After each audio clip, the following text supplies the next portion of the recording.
All right. Take the keys off your keyboard, then worry. I hope I didn't put a key incorrectly. Then you're pressing, you're like meaning to type A, but it types like fucking W for you. I mean, do you actually look at your keys when you type at these points? All right, that's the first thing. That's the first thing the stream is gonna hear. Hello, everyone. Yeah. I only do it whenever it's like I gotta do the special characters, like the scores or. To be fair, Orange, is it really that bad compared to starting up our previous ones? Yeah, that's fair. I'm always scared that I might accidentally go think, oh, that's the O button. I press that, and then I instead type, you deserve nothing. You serve zero purpose. Okay, hold on a second. So, for those of you who don't know, we were discussing who is the Skrunkly of the Orange Boy Discord server. Which, hey, if you join that could be you.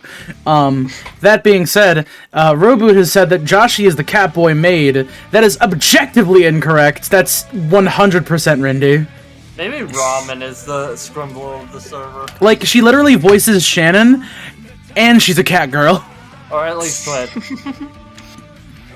Oh yeah, you said Catboy. Oh my god, I didn't even register that in my fucking mind. Yeah, she's the cat girl maid. Joshi's the Catboy maid. Oh, great. Whenever I see cat and anything else, it just autocorrects to girl in my fucking brain. As for me, I am my own master now. You just started the shipping of the people in the server. Thanks, Orange. No shipping with real people. That's fucking wild. What do you mean by that? If that actually starts, I would start butting people out of the fucking Discord. Anyways. But unfortunately, Twitter. You see, that's a good argument. But unfortunately, Twitter. Yeah, let's see. unfortunately, Twitter. I feel like it's more apt if it just said Dream instead of Twitter. Like, that would have been actually apt. So, other general announcements, I guess. One, due to scheduling issues with certain people, and because we usually host a D&D thing on Mondays now, someone can't do Mondays anymore. So, unless we have other hilarious scheduling conflicts, I think Silvercase will probably be on Mondays instead of Wednesdays now. So tomorrow will probably be Silvercase now. So other than that, Wednesdays are just gonna be D&D then? Yes, probably. Wait, when's D&D now? Wednesdays. Wednesdays? So we're just. Wasn't Joshi using Wednesday? No, he's using Thursdays. Oh wait. We say the schedule enough times. Wait, what were we using for Wednesday before? Silvercase. Oh. The pelvis brace. Anyways, other than that, one of these days, maybe like on a Tuesday or something, I'm gonna try fitting in a smaller stream with me, Rindy, and maybe somebody else who doesn't want to put up with AC's nonsense, and we'll do this new one that came out called Needy Streamer Overdose. In which Rindy is the Needy Streamer Overdose. But this Tuesday, Tsukihime. Which is why it'll be next Tuesday. I thought it was Anonymous Agony this week. What the fuck? I've said Tsukihime was this week like 50 fucking times, my man. Yeah, it should have been last week, but Jeremiah was. Oh, yeah. At any rate, Anonymous Agony's this next week. Yeah, so I'll probably be doing that during Anonymous Agony. That being said, support AC and his shenanigans. This is going to be like a smaller stuff for the people who really want to do Needy Streamer. Anyways, other than that, This is a personal thing. I got a fucking shiny pseudo voodoo. Go look at it on my Twitter. It's cool. And then finally, thank you to Historical Simulator, who did not subscribe or follow during a stream. So I thank you for following. We're inching ever closer to our goal of reading a funny Catboy VN. Okay, maybe that cap. You know, like, yeah. Thing is more applicable than I thought. Yeah, no. That I already called the character. Yeah, Mr. You want to be the fucking dill pickle boy? You want to be the dill pickle cat boy? And if you want to see Joshy be a dill pickle cat boy, for the love of God, for the love of God, support the channel. Of course you do. I guess it's like an alternative goal. If the 50 people who follow us, like we have managed to get like a pretty consistent like follower base or subscription base, then I would do whatever the fuck you guys tell me to do. Aren't you the for it? You will do what you tell. New follower. We'll hold you to that. Wait, what's up, B? What's the name of our new follower? Historical Simulator. See, you said that, and initially I thought I was like civilization. Oh. Yeah, you know, that's basically just Civ. Kings? Yeah. No, it's Civ. It's true, Rambling. It's true, Abyss. If you give me money, I will do various things within the laws and the confines of twitch.tv/orange_boy. It might just take 5 years before he gets to that. That too. Anyways, enough about that. While I'm getting Umineko open. B, do you have a sponsor for us today? I do. This episode of Umineko no Naku Koroni is brought to you by the letter T for Tournament Arc! Oh, yeah? Yeah. Tournament arc? Tournament Arc! Okay, I guess it's gonna be a tournament arc. Okay. Don't worry, you'll understand in a second, in a moment. Oh, that's my I mean, A it key. seems Holy shit. like it's pretty clear. Many thanks to our sponsors then. Also sponsored by not this week, but next week's Anonymous Agony, the real next Tuesday stream. Oh Do not worry, god. bro. It is unlikely you will Christ. predict. You don't even what is stream going to Anonymous happen. Agony, you record it. By I the don't way, even stream anything. I record. yeah, Saturday is movie night, yes. Hi, Jelly.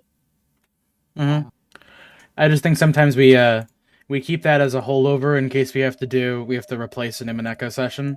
But predominantly it's movie night. And if you too want to watch movies with all of your favorite streaming pals, consider following us. But Nah. you wouldn't get into like the movie rotation. That'd come Nah. later.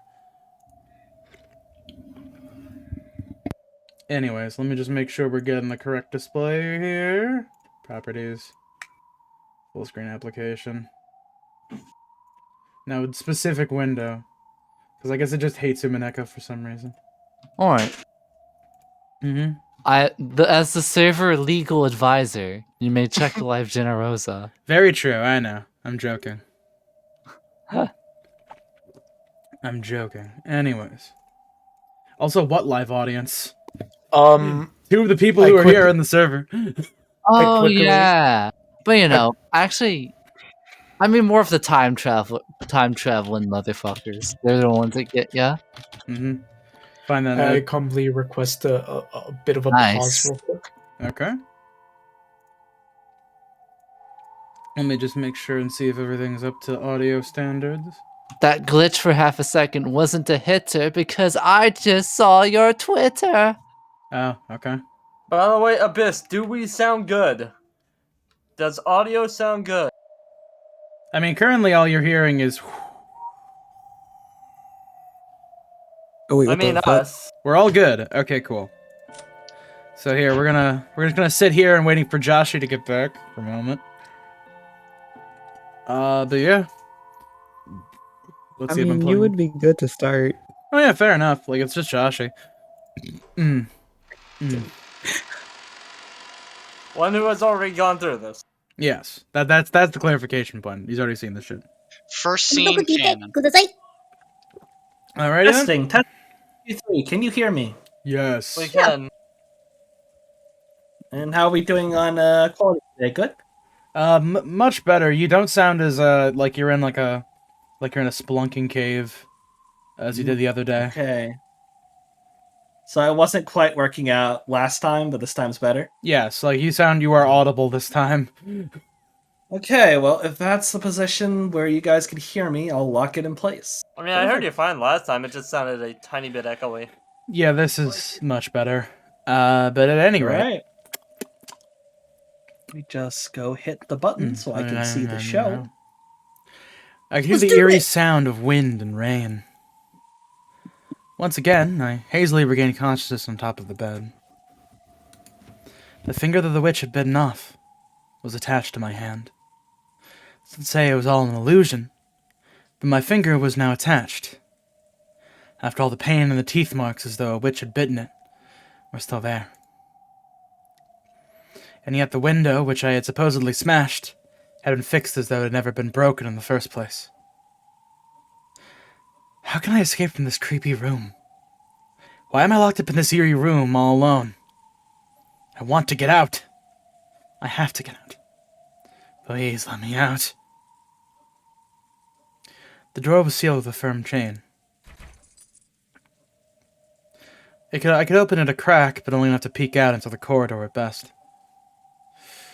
Even getting just a fist through it would probably be hard. The window wouldn't budge either. It was no better than a barred prison window. The bathroom didn't even have a window. The only thing that I could get out of there was the water that flowed out if you turn on the tap. No matter what I do, I can't think of a way out of here. Washed up in a place like this, I truly am a prisoner. When someone comes from outside to save me, I won't be able to get out for all eternity. In that case, can't I just call for help? Yes. The tiny gap I can make in that door must exist so that I can call for help. But can I make the words come out? Earlier I tried to call out for help, but for some reason the words couldn't escape my mouth.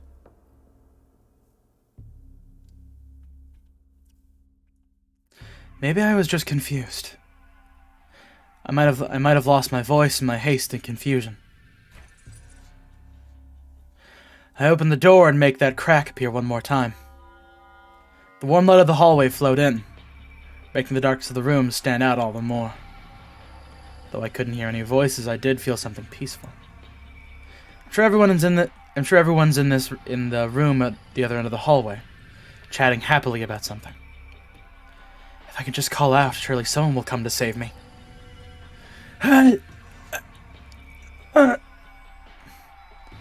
Holding back into some indescribable fear, I tried yelling out once more.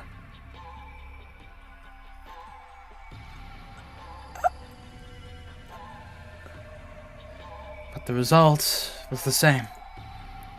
It's like trying to yell underwater. All I did was get out of breath, unable to call out in the slightest.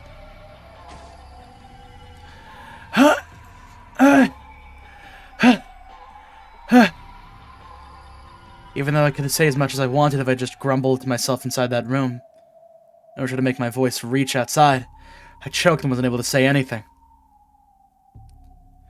I understand. My body's no longer locked up in this eerie closed room. My voice is too. Thinking that I could use some other kind of sound to call for help, I tried opening and closing the door violently, making the chain rattle. It does sound as though it's clanking noisily, but it's surely no good. Even this sound is being locked inside this closed room. No matter how harsh a sound I make, I'm sure it'll be quieter than a leaf falling by the time it reaches the other end of the corridor. I tried using the hateful chain that sealed this door to make a sound to call for someone. But that only deepened my despair.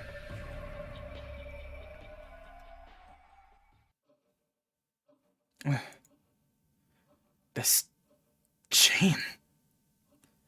That's insane.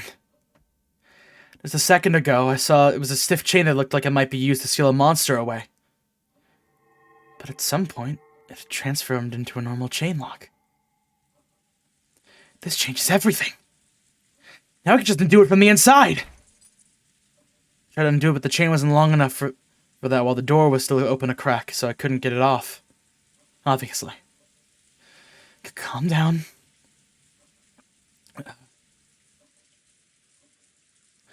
I gulped and calmly closed the door.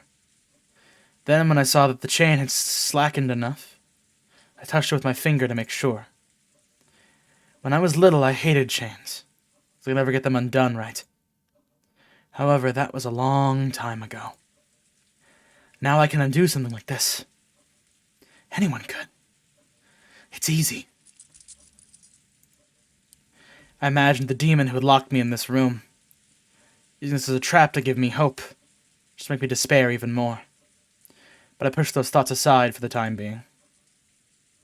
I undid the chain lock, and the chain dangled there right in front before my eyes. Now there's no lock sealing this door. Please, don't torment me anymore. Just open normally! Slowly, the door opened. When I closed the door to undo the chain, the warm light from the hallway got cut off. If I opened it again, what if that warm light is gone this time? I was even afraid of stuff like that. However, that was just me over-imagining things. Slowly. Quickly. No, I guess this is normal for a door. As the door let an annoying creak, the exit from the cursed closed room finally opened.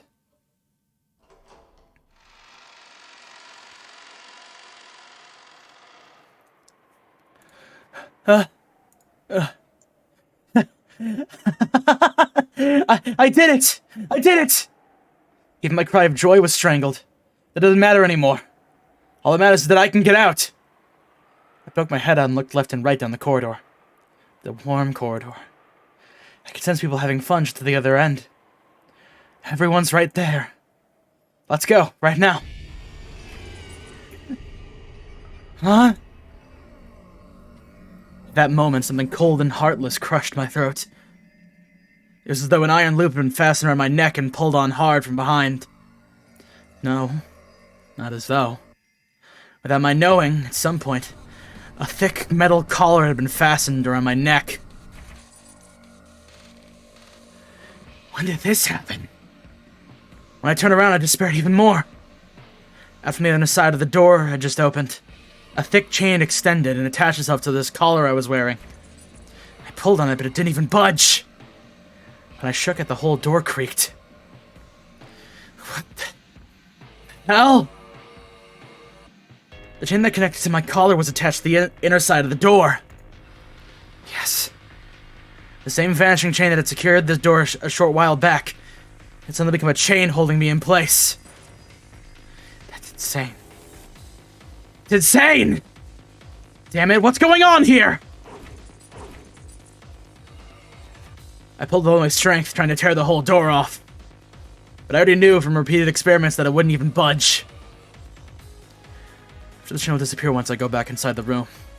But it'll never let me leave that room. Though I had apparently turned back into a normal chain lock, nothing had actually changed. But the chain lock still bound me to that room.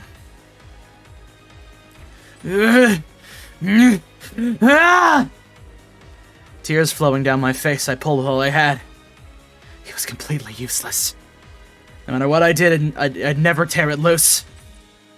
And I wasn't even ready to cry out for help. I felt a confused anger at how the demon had mercilessly made me think that I'd escaped for just an instant. But no matter how much I yelled, no voice came out, and no one on the other end of that corridor could hear me. Then I noticed an odd stain on the wall of the corridor. It wasn't a stain. They were letters, traced out by a finger that had been covered in red paint.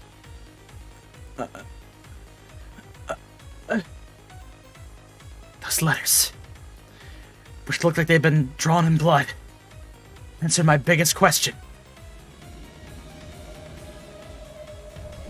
The chain lock must be set. You're allowed to unset it, but then it must be reset. Unless it is set, the exit of yours will be unusable. I instantly understood the meaning of that ominous message, and I tried it out and understood completely. Turned to the room and reset the chain lock. The collar around my neck disappeared. When I did the chain lock again, the heavy feeling around my neck returned. In other words, I cannot leave this room while the chain lock is still unset. In that case, why don't I just set the chain while outside the room? I did the chain one more time. The collar and chain appeared around my neck again. So I entered the corridor and closed the door from behind me, leaving only the slightest of cracks. I sucked my hand through the crack, grabbed the dangling chain, and tried to reset it somehow. Damn it. Even though it's so easy to do it from the inside, why is it so hard to do it from the outside? The gap needed to be wide if I wanted to manipulate the chain well. However, that made the chain too short to reach.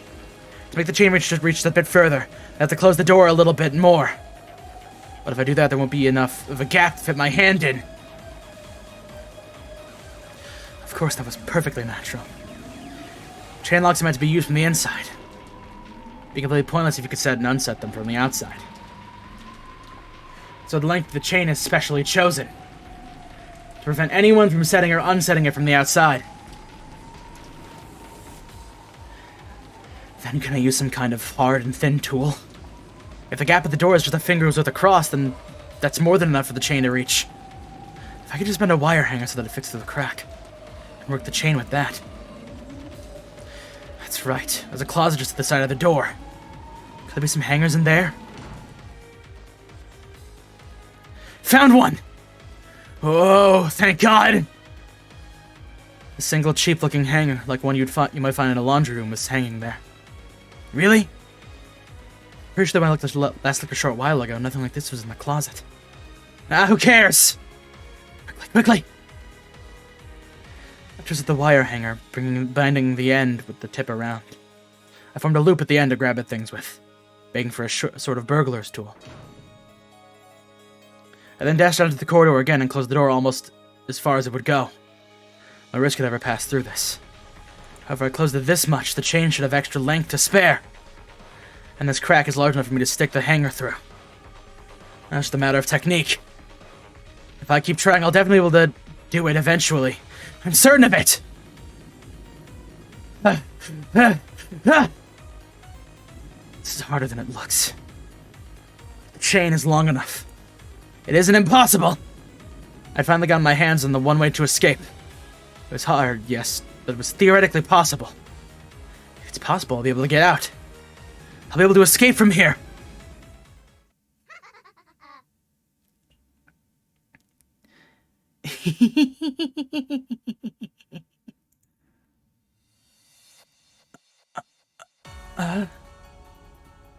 At that moment, I felt a heavy weight on the far side of the door. As though someone inside the room had pressed their forehead against the door, and it was drawing closer. And she, the witch, had laughed. And I felt a powerful and strong force in the wire hanger. She's trying to grab it away from me? Yeah, right, like hell I'd let go! Like hell I'd let my one key out of here get stolen while my guard is down. Fortunately, I stuck my wrist through it so that I wouldn't drop it if my hand got tired. You won't be able to snatch this out of my hands. Would the witches like to do their laugh really quickly? All of them? Specifically, I mean, there's two sets of quotation marks, so do the math on who's who.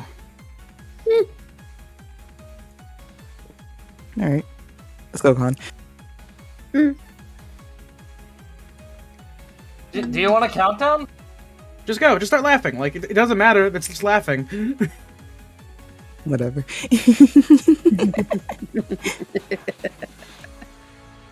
The witch on the other side of the door laughed at me. Then I noticed something weird. I looked at my left hand, which I had pressed against the door to hold it in place. Between the fingers on that hand, I could see something red. They were red letters. I realized immediately. At some point in time, even more bloody letters had been drawn on the door. And my left hand had been covering them up. Still fighting against this vice-like strength of the witch beyond the door, I moved my left hand to the side. Where that hand had been, bloody letters had indeed been drawn. And there, as though someone had predicted that I'd struggle this way from the very beginning, was a message from the witch to me. It is impossible to set or unset the chain lock from the outside. By any means. All tricks done from the corridor had been sealed by the red letters. No way.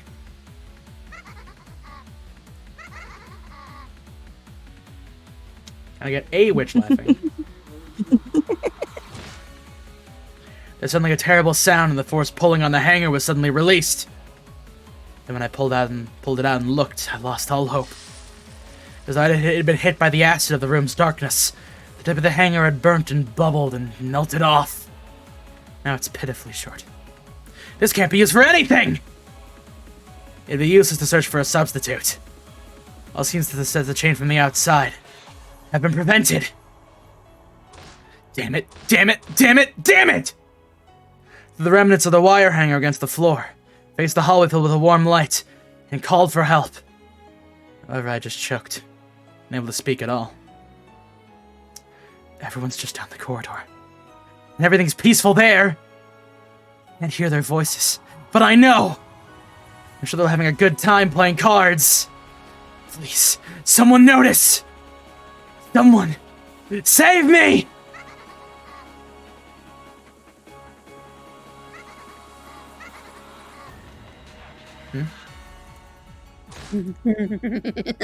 Ah!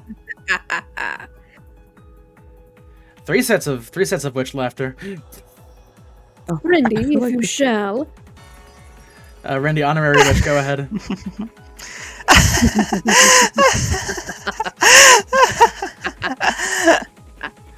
This time wasn't the witch's voice. It was the happy voice of everyone else, which I could hear coming from the other end of the hallway. Nice. Whoops. Whoops. You know, it's Nacho's laugh. You know what? Here we can really easily correct this. Just everybody else, just like do your best laugh of a character you think would be appropriate. It's the cousins.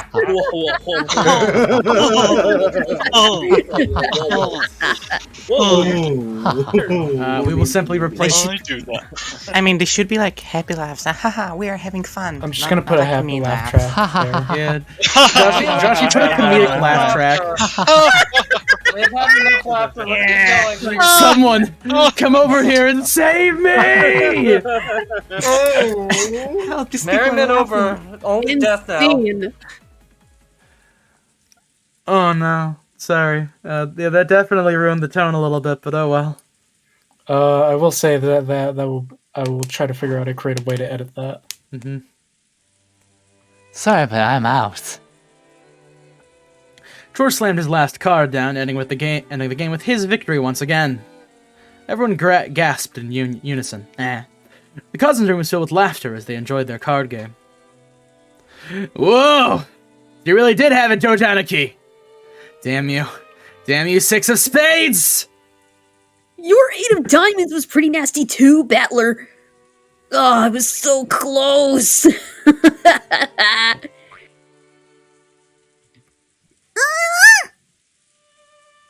incredible, Tortuni-chan! You won again! Yeah, looks like we won again. Maria couldn't really hold her own in an all-out battle. So she teamed up with George, which was why she was celebrating his victory.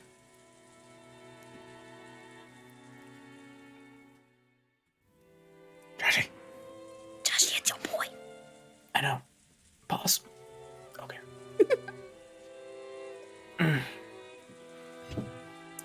Utter defeat. Cannon winced and let his cards drop to the table. The game of sevens between Cannon and the cousins had been a fierce battle. Normally they would take things easy since Maria was there, so this sort of game was rare. Cannon started taking the game seriously, unwilling to lose. So George and Battler had responded and the battle had grown fierce. Unlike Battler, who was carefree enough to enjoy it, whether he won or lost, Cannon's mood changed drastically with every victory and defeat. Less of a dislike for losing and more that he just wasn't used to playing. He wasn't used to trading a few wins and losses with his opponents, so he took the even losses within a game as seriously. Since he had resolved to win and had unfortunately challenged the veteran players, George and Battler, the result was plain to see. As Cannon slumped his shoulders, Jessica slapped him on the back. Hey, you almost had it. I love fighting all out like this. Whether you go all out or not, if you just lose in the end, it's all pointless. That's not true. If you really gave it your all, there's no reason to get all depressed when you lose. If you lost after hardly trying, then you'd be grumbling and complaining about how you would have won if you'd taken it seriously, right? Yeah, that's right. People who really give it their all never complain. They're always cheer no matter what the result is. You're right. And they can be scarier than anyone else. They always learn from something from the experience and grow.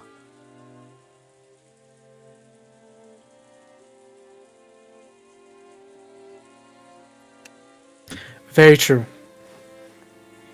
I was a coward, so I could never learn anything. I see that I'm still immature.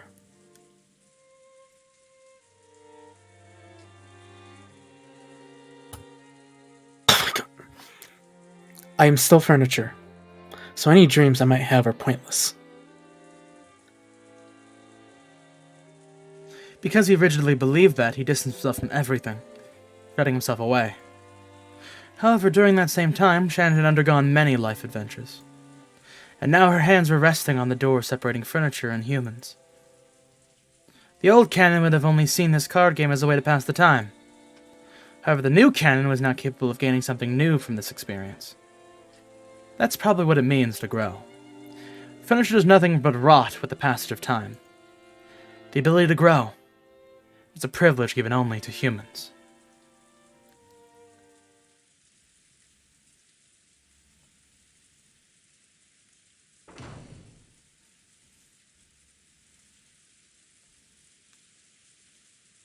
Thanks for playing with us. You probably had work to do, like filling in the log, right? I'm really glad you decided to hang out with us. Don't worry about it. I had a lot of fun too. Or should I say that I've realized that this sort of thing is fun. Thanks for pushing me so hard for me to come here.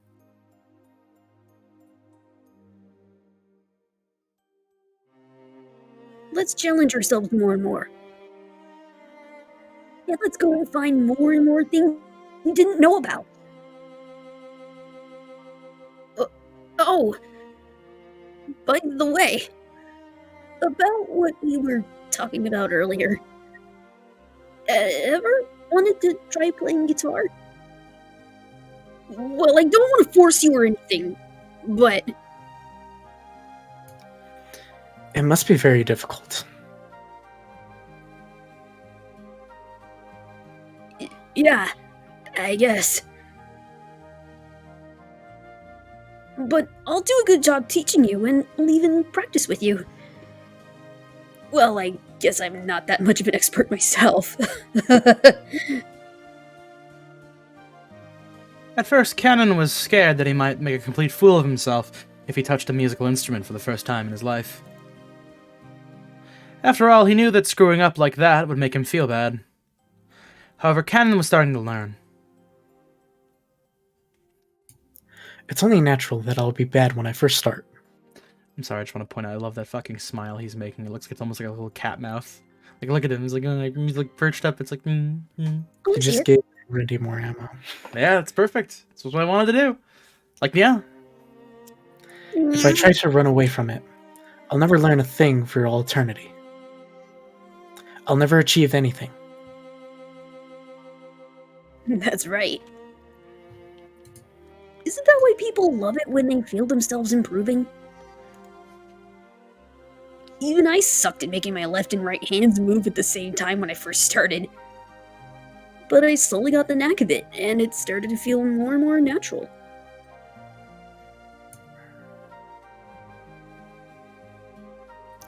I'd like to reach that level too. If one path to that goal is playing music with you, milady, I would love to do it with you.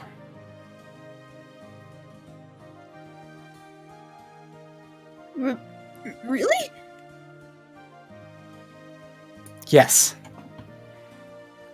I'm sure I'll be horrible when I start, and I might even make you lose hope in me at times. But if I've given it my all, even messing up is no big deal. That's what I've learned from you all just now.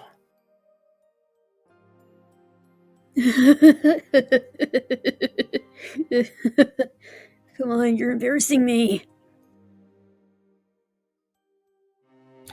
I love you more than ever, milady. Because I averted my eyes for so long, even though you shone the light. Shown. Shone. Okay. Let me read that then. Because I averted my eyes for so long, even though you shone like the sun, I never noticed you when you were right there next to me.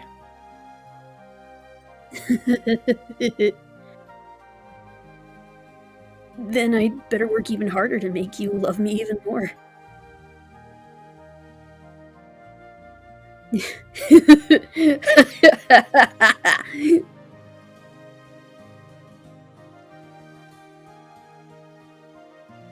Cannon's serious and competitive words were more than enough to make Jessica shy. However, Cannon's expression unexpectedly clouded. Milady, the reason I love you is so clear. Because of that, I can't bear not knowing. Not knowing what?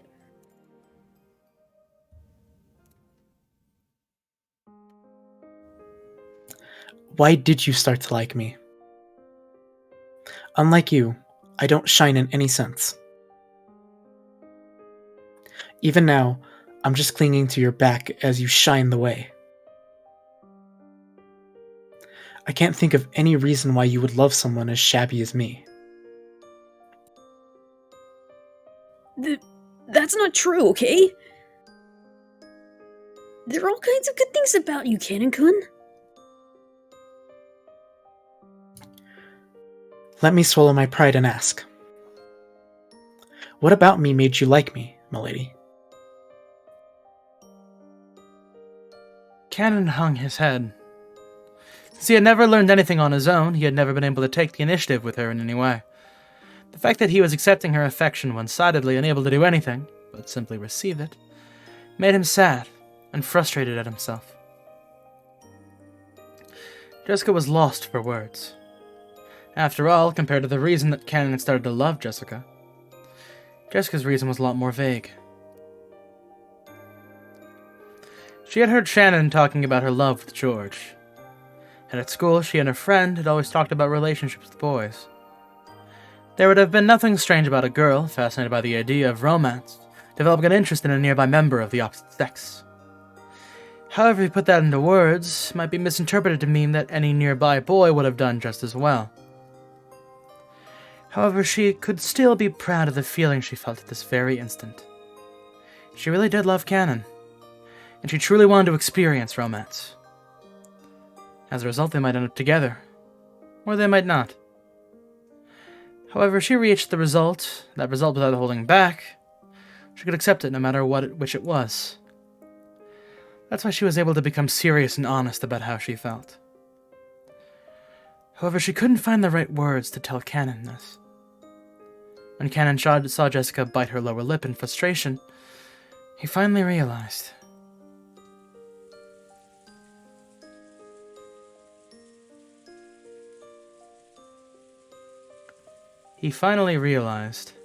Okay, apparently Josh needs a minute, so, Josh can say how much of a fool he is, in a minute.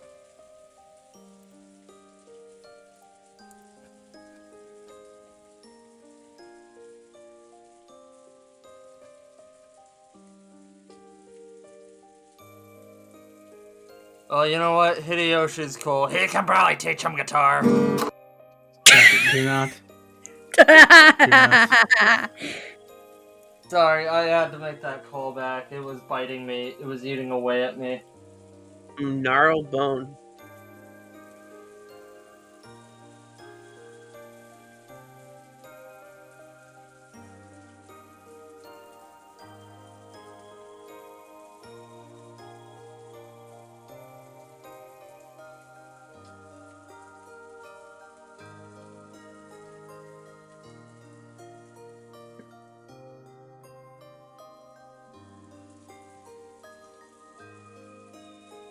Apologies, but you're going to get me shuffling around in my chair slightly. Okay. Would you say that every day you're shuffling? Almost every day of my fucking life. What can I say? I'm a shuffler.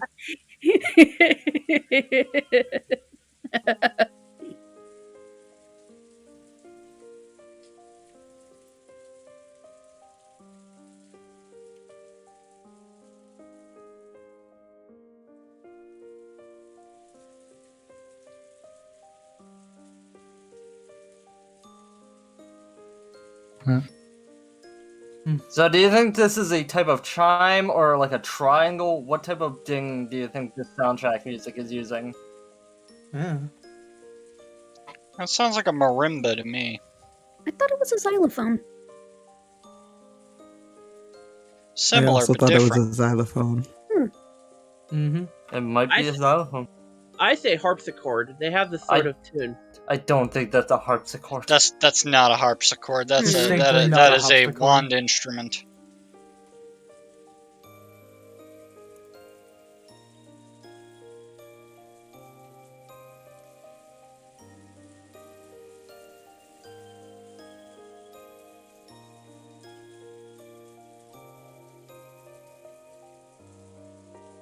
Should we put up an intermission screen? I don't know. I have no fucking clue how long Canon it's gonna be- take him. I'm fine with Canon's smile being the intermission screen. That's fine. Well, I mean, here, if you really want to do that, then that's the power of the Hold'em.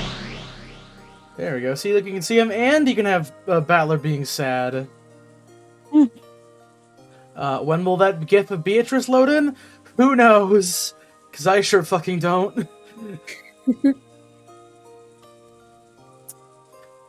Alright. I get to shift over to playing Pokemon right now, but I don't want to fuck up the recording for Josh. Oh my fucking god! There, okay, wow! A combination of everything going wrong just happened. Holy shit. To keep it long and short, my PC did a weird thing, and I'm like, hey, I might as well use my keyboard. I think my keyboard's just busted now. Oh? Not great. Yeah. I don't have a that's mechanical not good, keyboard man. I'm sorry to anymore. hear it. That's what happens when you accidentally spill lemonade on it. So. Oh, jeez. So whenever I've spilt water on my keyboards before, it usually fixes itself over time. Lemonade, dude. That's But got some sugar and acid. that's water. Yeah, that's got acids. That's gonna fuck shit up, unfortunately. Well, I mean, give it time, see if it works again. Yeah, that's all you can do, really. Me when I pour Dry it sulfur- out. Try to get the particles out before they dry off, and then It's you know, old as do your fuck. best. I've had it for a couple of years. I think it's I probably mean, time I you could just replace use it. the accessibility keyboard.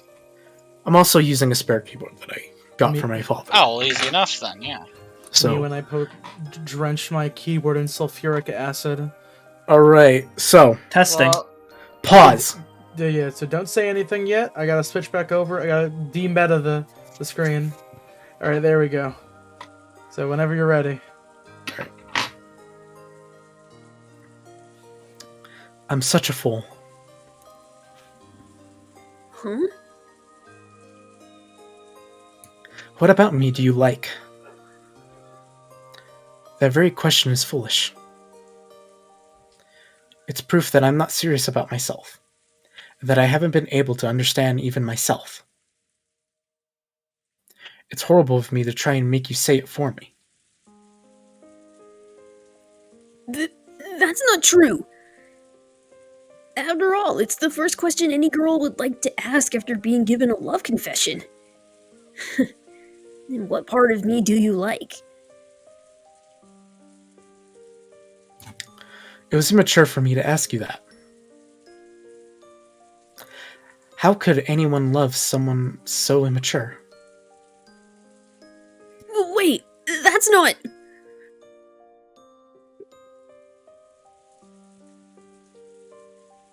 Jessica panicked, trying desperately to explain how she felt. However, Cannon was calm. And then he spoke. In that case, I want you to love me. the way I already love you. I've decided to start changing myself so that can happen. I can hardly imagine that you would love me as I am. But someday, no matter what, Yeah. I'm absolutely sure you'll become a wonderful person, Canon-kun. A guy so cool that I can't keep my eyes off of you. Until then, I'll stick by you all the way. We have plenty of time.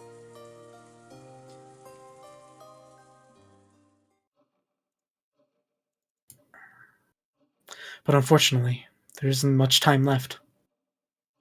What do you mean? It usually saddens you when I talk about furniture. However, this is something I must tell you. And it is also something I must fight for with all my soul. What are you talking about? I don't want to hear any more of that I'm furniture so I can't fall in love talk. You're a human, not furniture. Yes. I would like to become human. However, I am still furniture. In that case, just do it. Become human. The witch taught me once about the single element of this world. According to her, it's love. It's something that humans born into this world can take for granted. However, it is not something that those not from this world, who were born as furniture, can take for granted. In order to gain it for themselves, they must have magic or a miracle.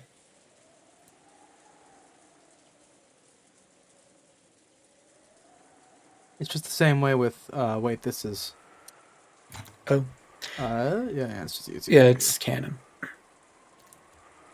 In just the same way that Nason and George-sama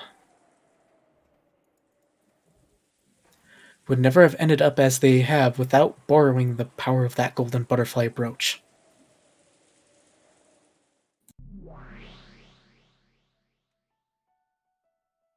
I don't really get that last part. What don't you understand? Let me hear it.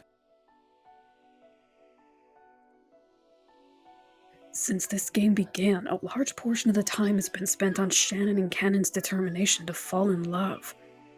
Hey, Con, could you reduce the volume of that thing you have on in the background?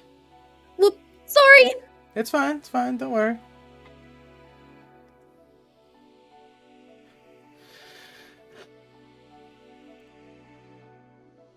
Okay, that any better? A little bit. Alright. I already read the line though. I gotcha. You know what's funny? I can't hear anything. No, Is it just I like heard it. weird? Yeah. I've got no problem interpreting that as a story of growth and teenage determination for a girl and a boy who call themselves furniture. But on one of the assumptions they make feels really out of place to me. Why is magic necessary? Is that it?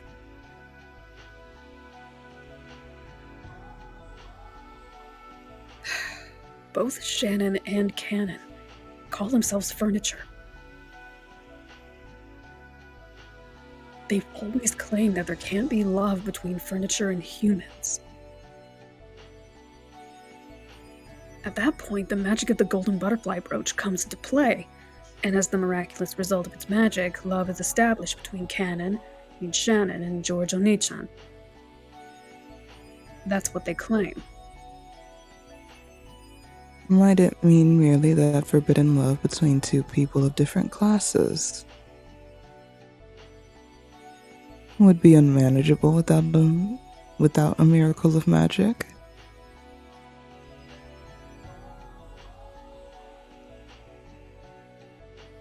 True.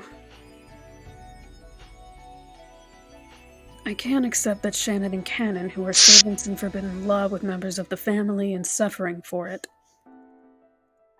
might debase themselves by calling themselves furniture. Then what is it you cannot accept? Without borrowing the power of magic once more, marriage will be impossible.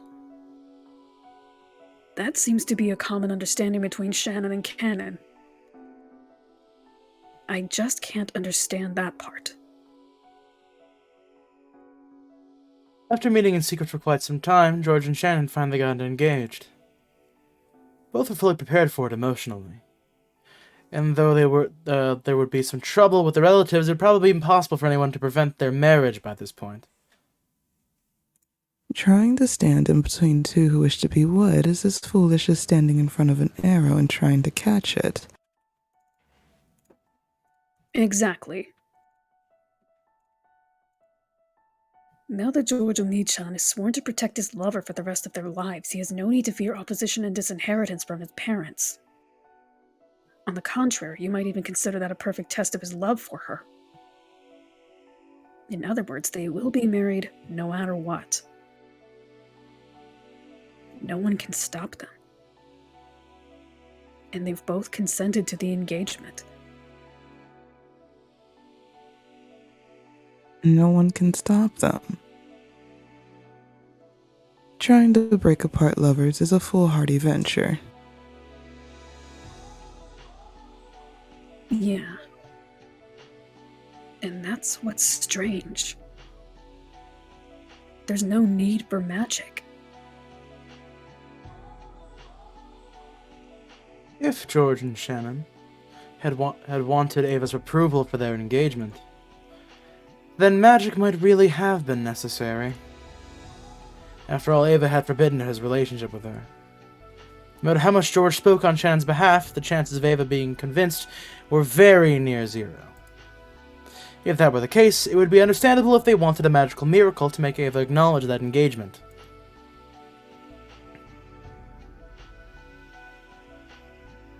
However, George Oni-chan has already made an oath. He doesn't care whether his parents approve of the engagement or not. Yeah.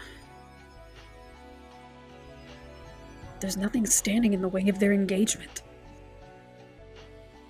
And Shannon should know that well herself. So why is it that now, on this night where the proposal went so smoothly, she's still praying for a miracle of magic? According to the furniture, she won't even have the right to marry without such a miracle. And there you go. It means that Shannon has accepted George's proposal. But she knows that there's some kind of barrier that can't be overcome without a magical miracle. And that barrier isn't something that they can overcome by their own efforts. That's why they need this miracle called magic. Why do they need magic?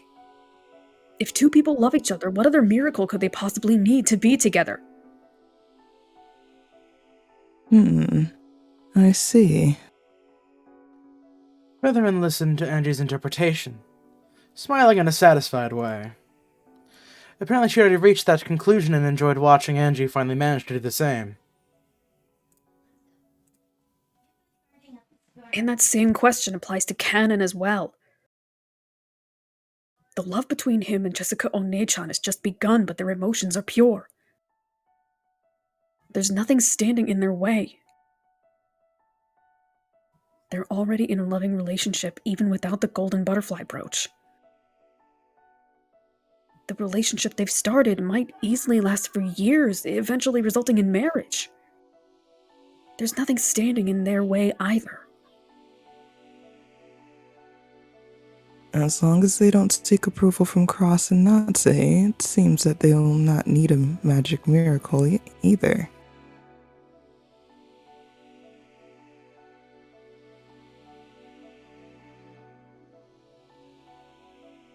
Exactly. Canon watched how Shannon lived and changed his own way of life. Then he let his true feelings be known and started a relationship with Jessica One-chan. There's no need for magic anymore. If it were a one-sided love, then he might need a love charm or something. But their feelings are already mutual. They've already communicated their intentions to one another. So why do they still need a magical miracle?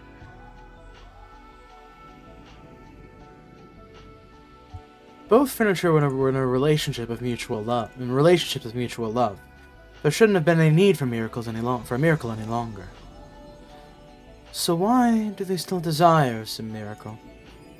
On top of that, the single brooch was portrayed as bestowing only a single miracle.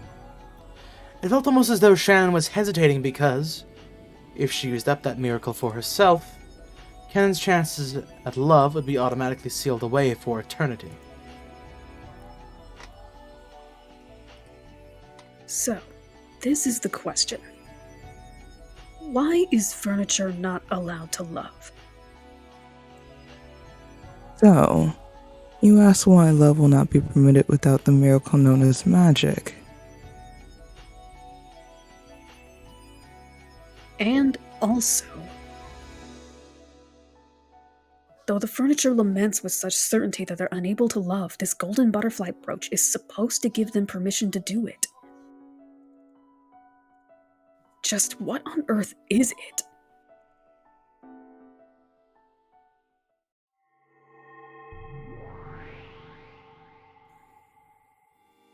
Of course, it's a crystallization of magic. However, like most magics, it can be burnt out by the anti-magic toxin.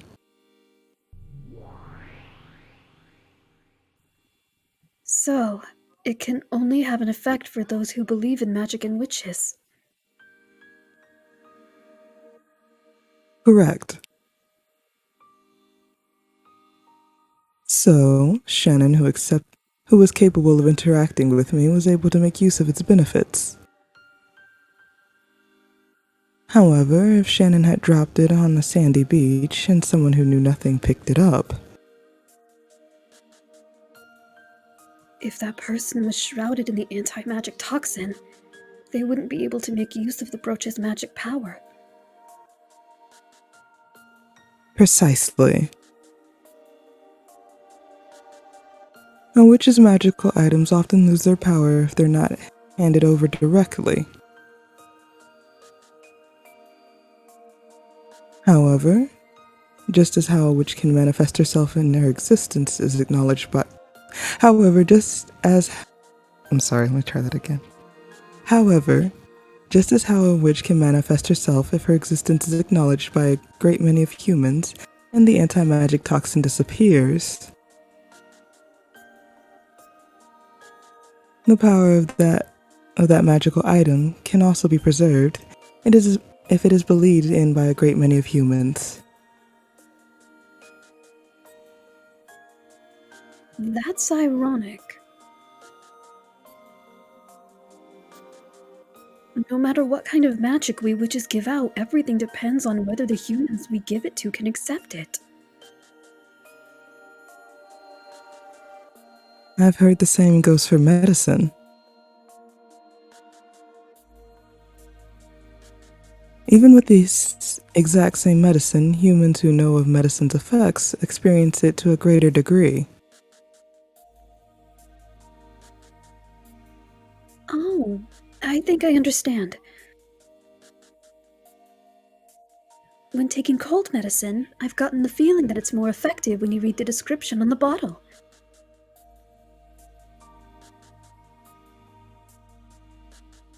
As she listened, Beto thought that magic sounded a bit like a ritual. When most humans think of magic, I think of incredible miracles being performed one after another, in front of a crowd of other humans. However, the true magic that the older sister spoke of sounded almost like a ritual. Something that had no effect if the person using it doesn't believe.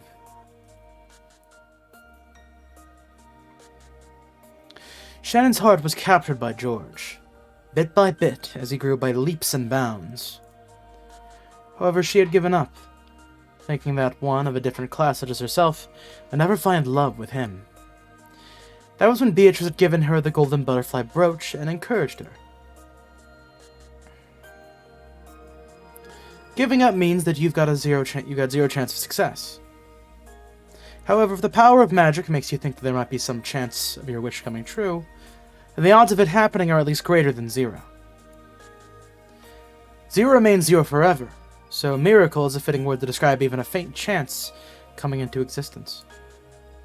Humans can use magic to defeat resignation. The process by which they themselves make their probability of success 0. When a human refuses to give up, though their chance of success may be small, those chances do exist. And the more determined they become, the greater those odds rise.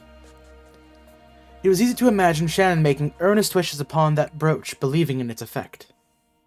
As trying little things over and over again to get George to like her. The power of belief becomes magic. And those who make others believe are witches.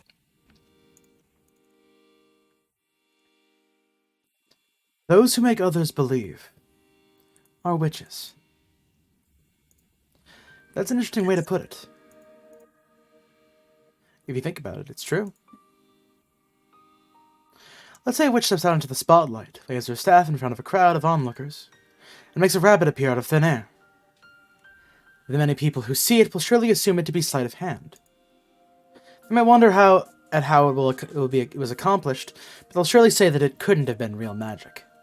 And when they applaud, it will be for a splendid trick that only appeared to be magic. But what if someone performed a sacred ceremony inside a great ancient temple in front of a crowd of believers, and ended up with the exact same result? Would any of the people there think it was a sleight of hand? In fact, in the ancient past, when magic tricks as a form of entertainment didn't even exist and divine spirits were worshipped, those would doubtlessly have been a miracle of magic.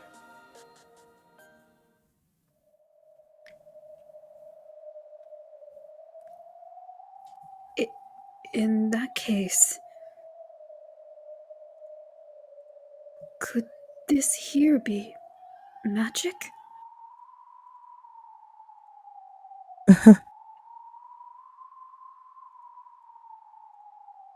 Well now, what will be the first spell performed by the witch unable to use magic?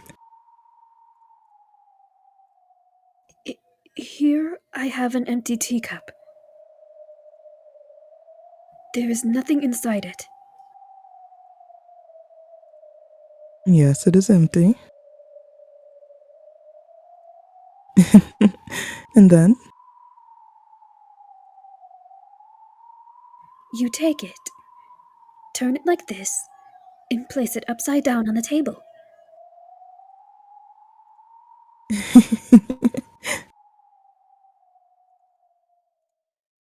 And then, what next?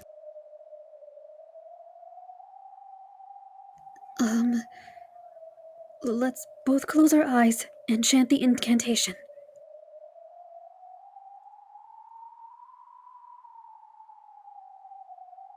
It was the same magic that had been used to give Maria candies. Beata the Elder grinned and closed her eyes. When she saw this, Beata slowly chanted the incantation.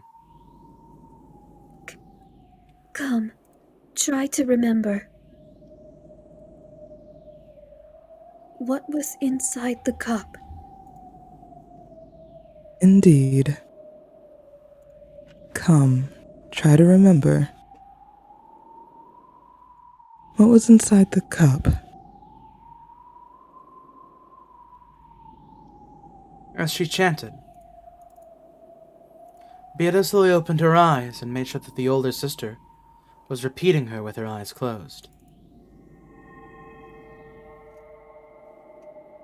Then a single gold butterfly appeared out of nowhere, fluttered down onto the overturned cup, and scattered away in a golden splash.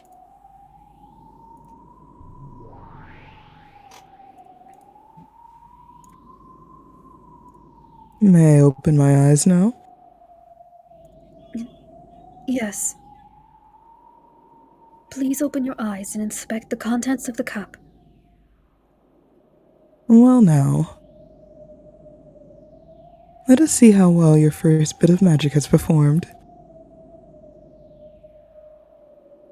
Taking her time and dragging out the suspense a little, the older sister lifted up the cup.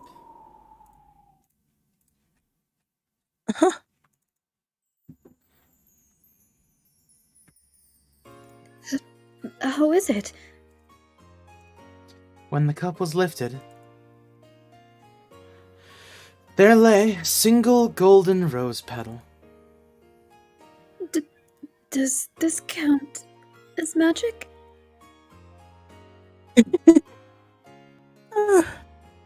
Yes, it does. You used magic to create a golden flower petal inside an overturned cup. It was a splendid bit of magic. Without love, it cannot be seen. That much I understand. It may be viewed as a trick. It may also be believed to be magic. It all depends upon the toxin of the individual.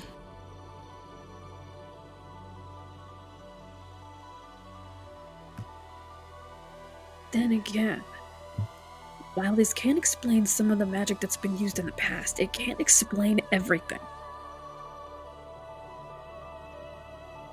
To get back to the point, all this stuff about believing in magic and rituals, it doesn't answer the question. What was this golden butterfly brooch?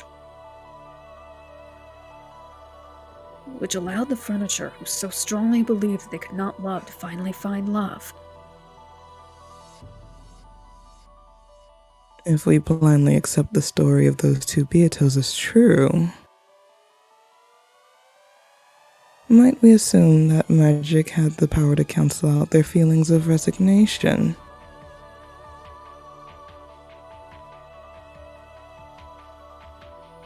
Why mustn't furniture fall in love? Why is the power of the magic brooch necessary? Yes, it does seem at a glance as though what you and the Beatos are saying provides an answer, though a vague one. However, let me say this as a reader. I can't accept this as you've presented it. You cannot accept it, you say.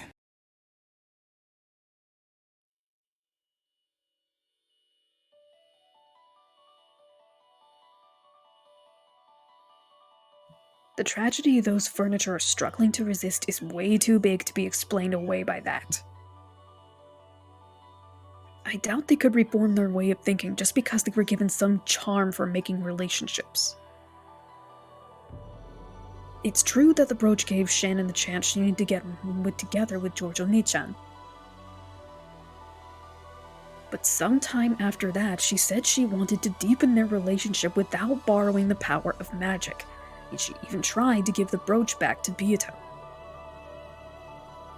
At that point, she supposedly rejected the miracle of magic for a time. So why would that power be necessary again? Well now. Perhaps there is no way to say it except that love and marriage are very different things. Featherman laughed lightly. She probably formed a theory of her own and was laughing at Angie, who hadn't reached it yet.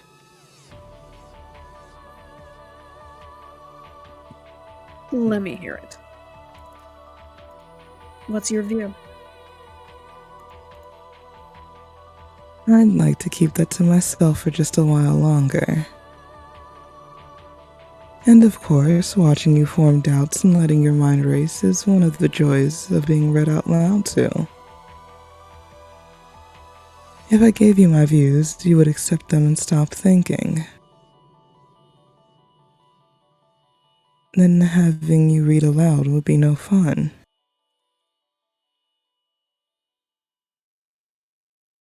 So, you're having me read a mystery novel you already know the answer to just so you can enjoy me watching me blunder about.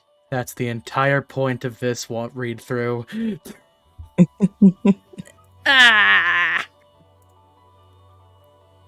Well, I am the Witch of Theater going. If you wish to laugh at my bad taste, please do not hold back, my Miko. Wah ha ha ha ha.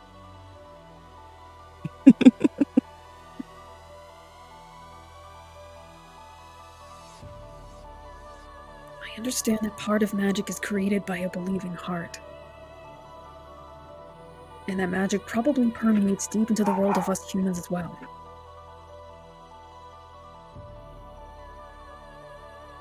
However, though it permeates so far, the power that dwells within magic is small. Lots of people visit shrines to pray for success on tests. However, people rarely credit such a visit as the reason for their success. By itself, praying does little more than give one peace of mind. In love, where even a small chance and a little bit of courage can result in major changes. This power can sometimes bring about incredible transformations. However, would something like that really be enough to change the insurmountable fate of furniture?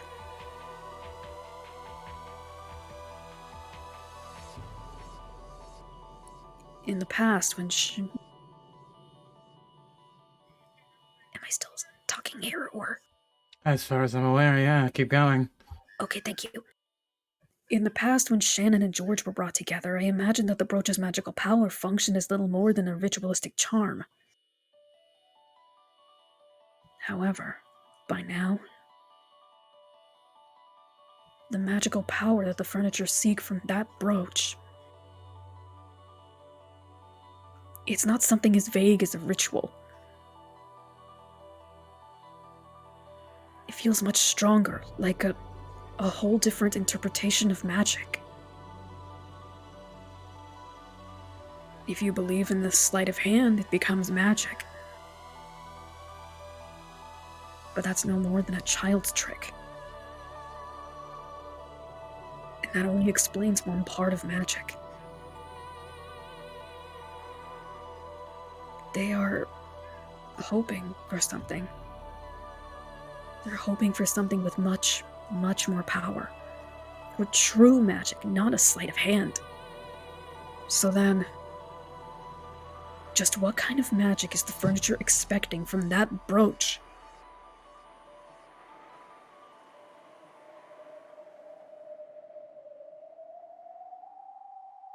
A golden butterfly brooch? There exists a magic charm that the Golden Witch Beatrice gave to Shannon in exchange for smashing a mirror. And in which made her love bear fruit.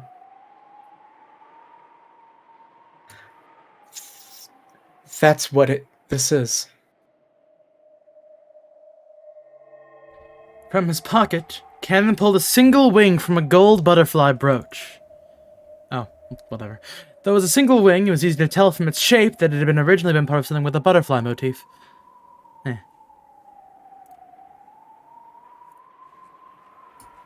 The magic of this brooch gave Shannon the chance she needed to start her relationship with George-sama.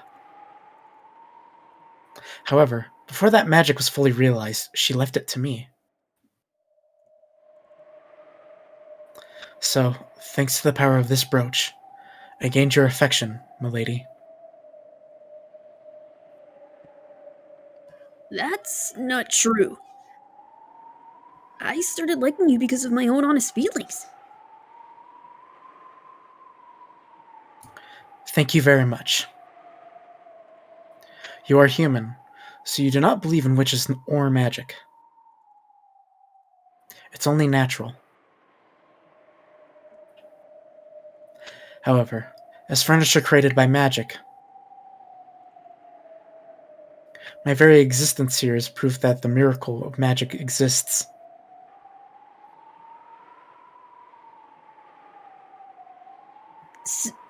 Sorry. What are you talking about? Jessica tried to make sense of Cannon's words. However, she couldn't understand and had to ask him to repeat it, wearing a stiff smile.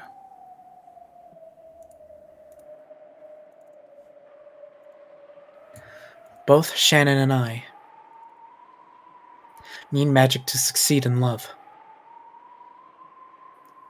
The key for that is this brooch. I stepped on it and crushed it, so we each have one part. The brooch had lost its power when it split in half. However, if it was ever joined together again, its magic would be revived. It would revive that miraculous power that could join furniture and a human together.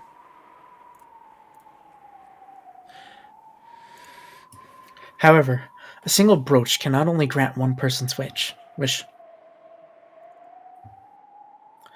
Only one of us furniture can be joined by this single brooch. That was the final seed of love, the spark of love, which to the old, shrilly laughing Beatrice had shown. The old Beatrice had said that humans tormented by the spark were like ripe fruit, which she crudely used for her own enjoyment. However, the magic infused with this seed was real. It was the only crystallization of magic that the Golden Witch Beatrice ever left in this world. Its glint increased.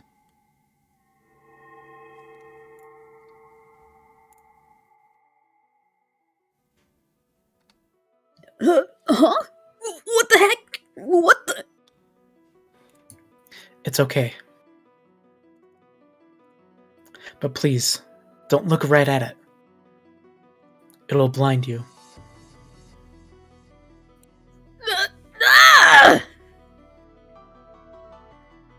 The glint grew even stronger, shining like the sun.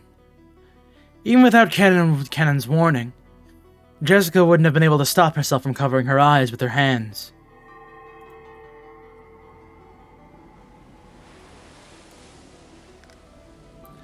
As the light grew stronger, it sounded like the roar of the wind or the tide also grew in intensity. The sound of the wind and rain outside had been overwhelmed. Jessica could no longer even stand, and she crouched on the floor. A flood of sound and light. Until it withdrew, Jessica could do nothing but moan.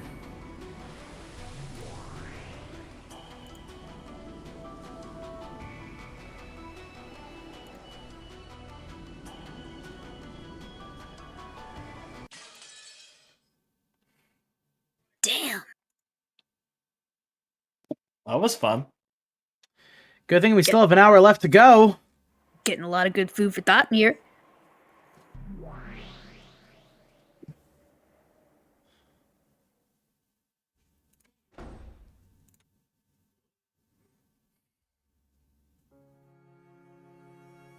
Come on, it's okay now. Let's hurry. I hope Father likes sweet foods. Oh, yes, he does like them. In fact, he seems to enjoy eating pretty much anything.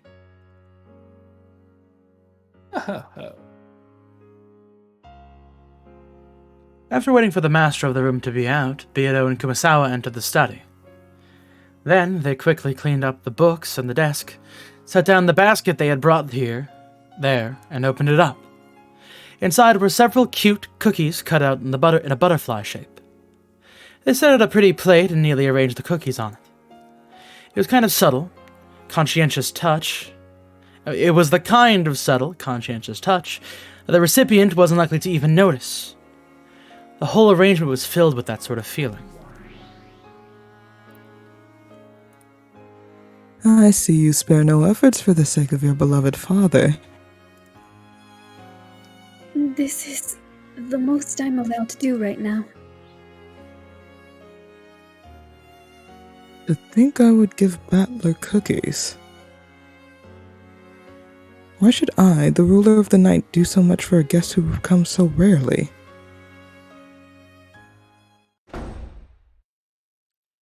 Then the study door swung violently open. It was Battler, with Genji by his side. Battler's eyes went wide for a second when he saw Beato there, but his expression quickly went blank again. What are you doing here? Father, please excuse me. I didn't come here to get in the way of your important game. How are you able to get in here? Wasn't this room locked? My apologies. They wanted to surprise you with a gift, so I lent them the key.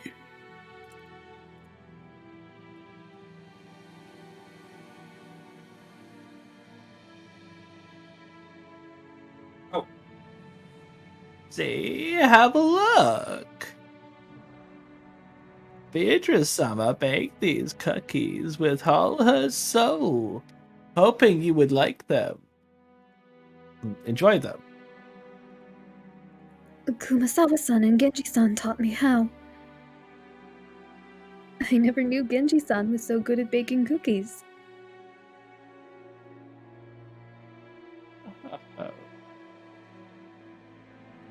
He hasn't done it much of late, but long ago Genji-san cooked all sorts of things. He was especially good with sweets. Cookies? Yes. It's a gift for you, Father. I sincerely pray for your victory in this important match.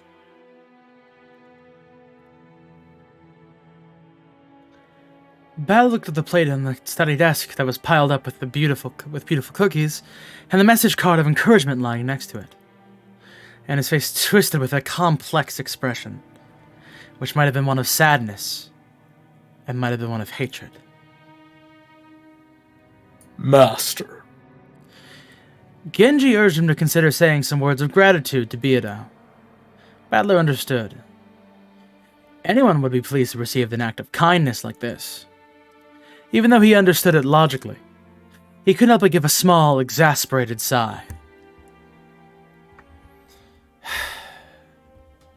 Thank you. I'm very grateful.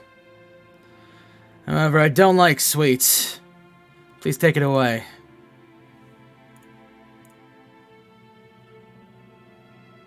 Master?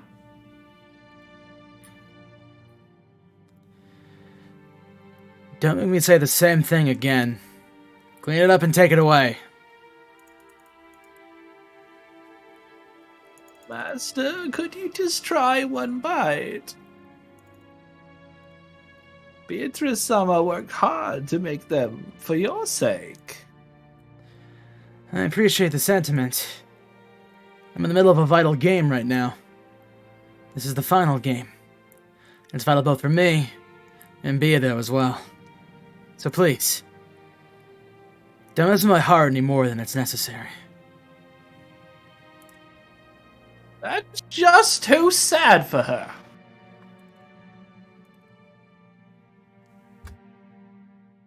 I'm glad you're grateful for her feelings.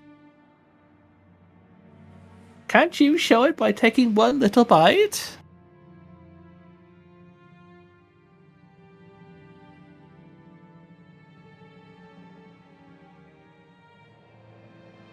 Father. Beata looked at Battler sadly. Battler hung his head to avoid her gaze.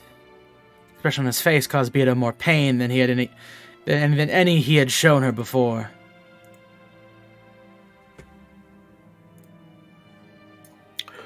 Kumasawa, please clean this up and take it away.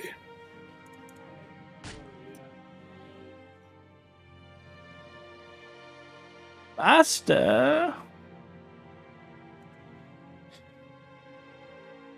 Kumasawa clung to Battler, but he turned his back to her.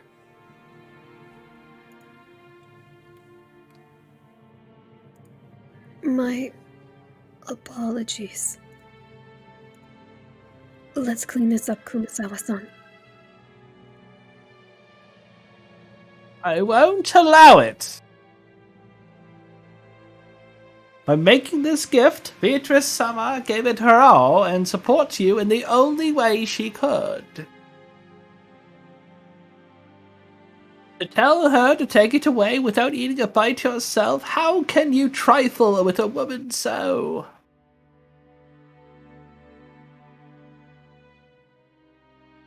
Kumasawa. If you call yourself a man,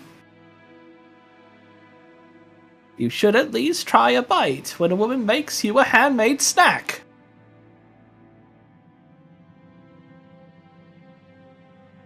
If you truly intend to crush a woman's feelings like this,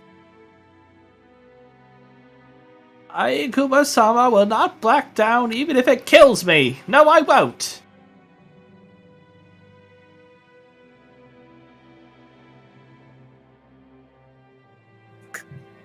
Kumasawa-san, you've done enough for me already.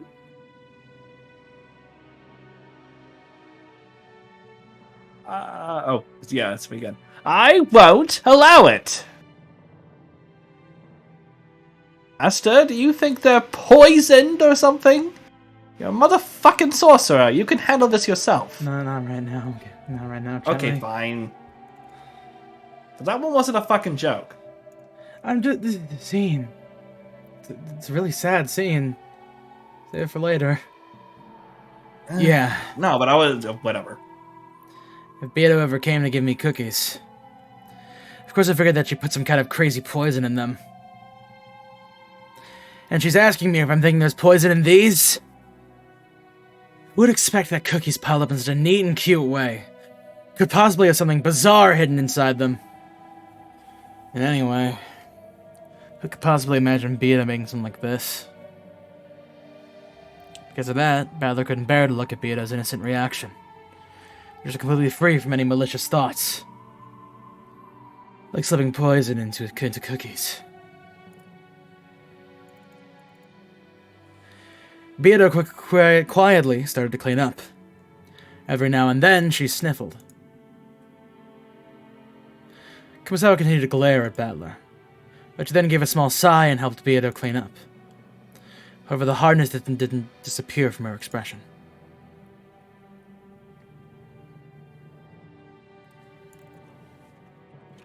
My apologies, Father. Please excuse me.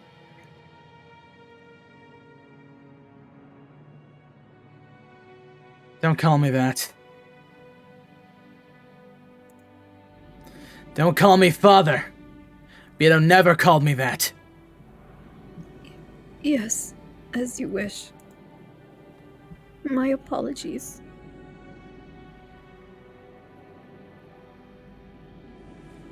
Hanging her head so low that her chin touched her chest, Beato hurried out of the study. After giving Battler a look, Kumasawa chased after her. Kumasawa threw the door open a bit violently, and the footsteps of the pair rapidly disappeared off into the distance.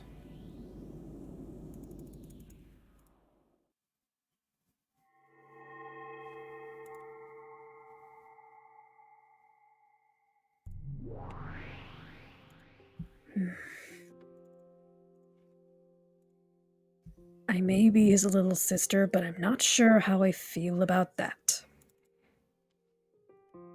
If she were anyone other than Beato, you'd think him was a true enemy of women. Is that it?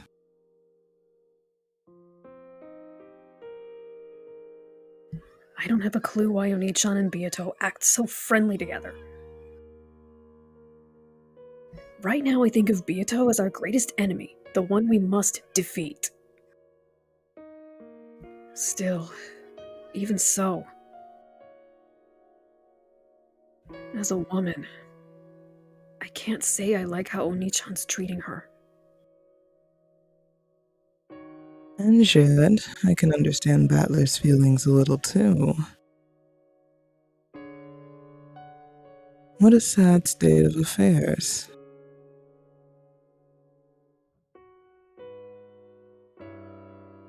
I still don't understand what kind of antagonism or connection there was between them. However, Oni-chan probably viewed Beato as a friendly rival, if not something more. Oni-chan's reason for defeating Beato isn't to destroy an enemy out of hatred. It feels like he wants to give a sincere answer to her questions. Yes. I can't deny the fact that their fight isn't based on hatred, but on a stronger emotion. And on top of that, Beato really is something. To remain dedicated to Oni-chan all the more even after being treated so coldly. I agree with the other older sister Beatrice. I can't understand why she's so dedicated to Oni-chan. And, though it will only happen after changing over 1,000 years, that single factor that you don't understand will certainly be inherited by the Golden Witch Beatrice we know so well.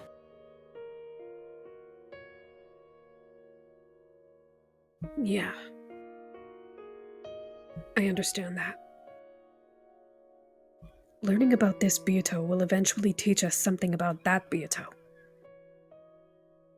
And that may be able to explain the greatest piece in this crazy game, if not the board itself. Such a mysterious witch.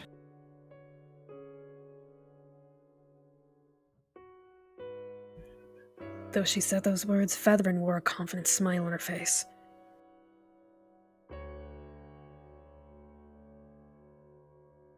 Her sarcastic confidence, as though she already knew the answer, was unchanged.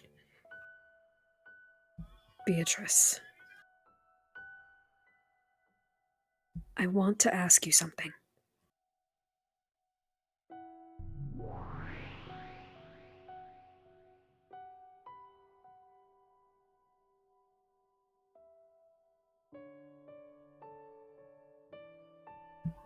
Yes. What would you like to know, Angie-san? When Angie asked her question, Beata, who had just been reading a fragment book in the shadows of the library, jumped. Why do you call Ushiramiya Battler father? But because he created the piece that I am. In that case, why are you so dedicated to Ushiramiya Battler?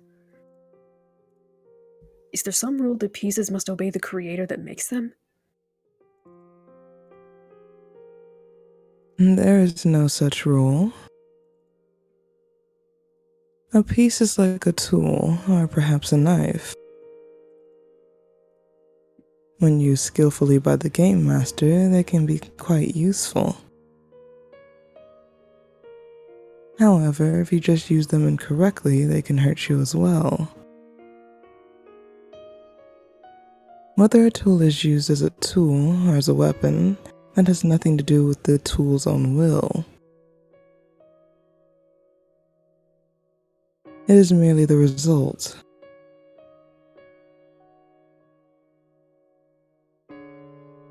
In that case, Why are you so dedicated to Oni-chan?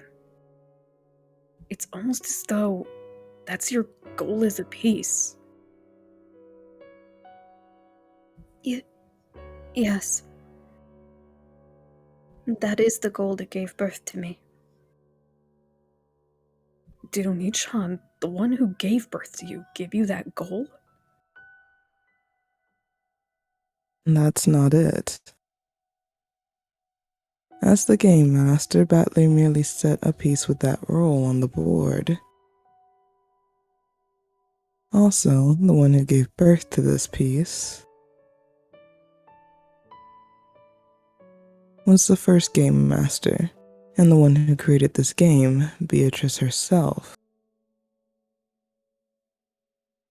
Ugh, this is getting confusing. In other words, you keep calling Oni-chan father, but he's not actually your father. You're just calling him that affectionately. Because you feel obligated to devote yourself to him. Yes. I think that's true. Father was the one who placed me on the game board. If he hadn't, my piece would never have had a turn. So the fact I exist here right now, and am able to devote myself to my goal, is all thanks to Father. I see. So that's why it makes sense for you to call him Father. In that case, who told you to devote yourself to Oni-chan? That must have been the first Game Master, Beato herself. This is so confusing. You was to ask her why she must devote herself to the Ushiromiya Battler, correct? However, she cannot give you that answer. She was given nothing but the goal itself. Only the person who gave her that goal knows the reasons for which they did so. I see. Consider that as well, child of man, right? So that means you already have an idea, and you're laughing at my confusion.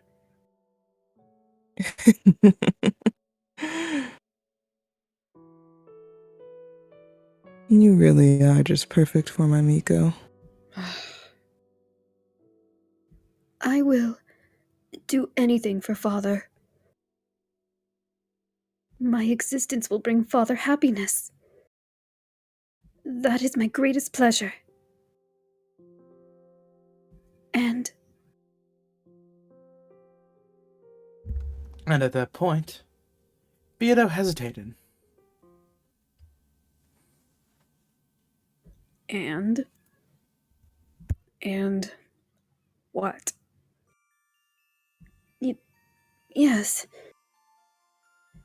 And if I could one day have Father acknowledge my efforts, it would be my greatest joy.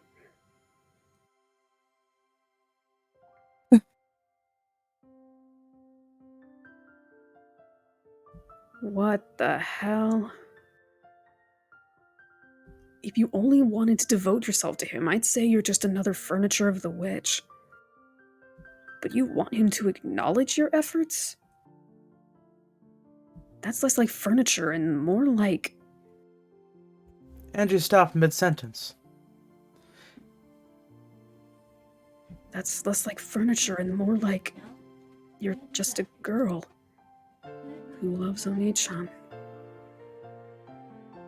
I don't get it.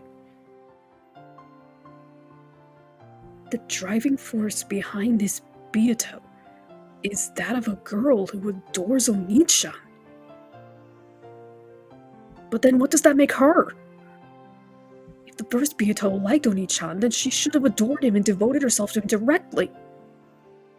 Why would she create a piece of herself, a separate entity, to do it?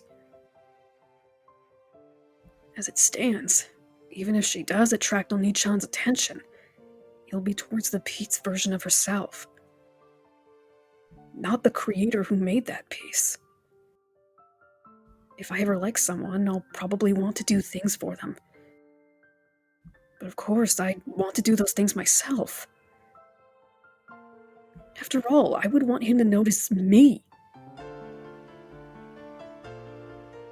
It's a love that will always go unrewarded, no matter how devoted she is. And she's doing this out of her own free will.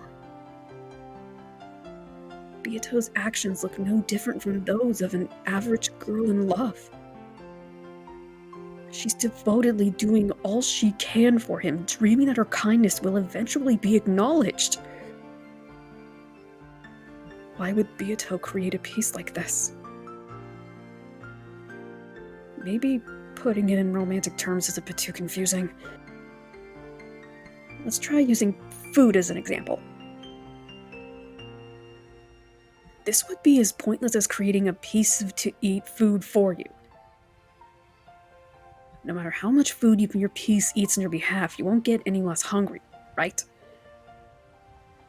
You're the one who wants to eat.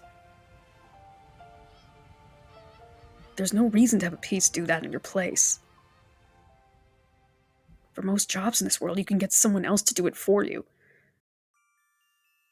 However, with love and food alone, there can never be any point to letting another person do it in your place.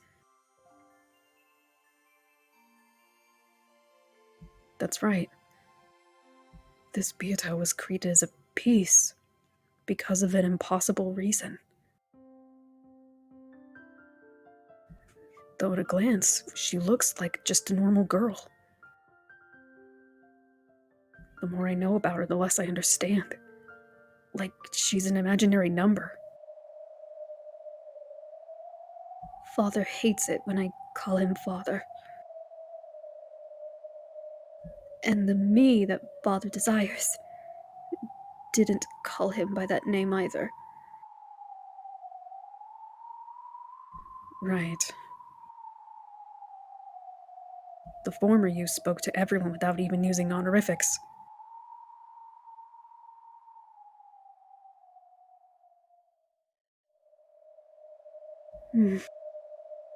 However, simply possessing that knowledge doesn't mean I can refer to Father quite that informally. I'd like to give it my all, and start by calling him Battler-san. I'm surprised you haven't gotten discouraged after being treated so coldly. No. Battler-san is in the middle of an important game right now. His opponent is the formidable Lady Erica, piece of the great Lady Berncastel. It's no surprise that he was in a bad mood when I stepped in at a delicate moment in his game. Just as it was starting to reach a critical point. And called him by that name he does not want to hear.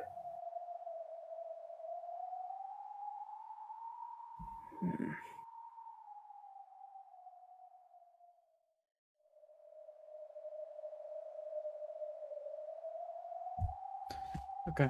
Apparently Beato still wanted to devote herself to Battler, even after being treated in such a cold manner. Though to an outsider it might just look as though she's being snubbed, it doesn't faze her at all. It truly is the blindness of a girl in love.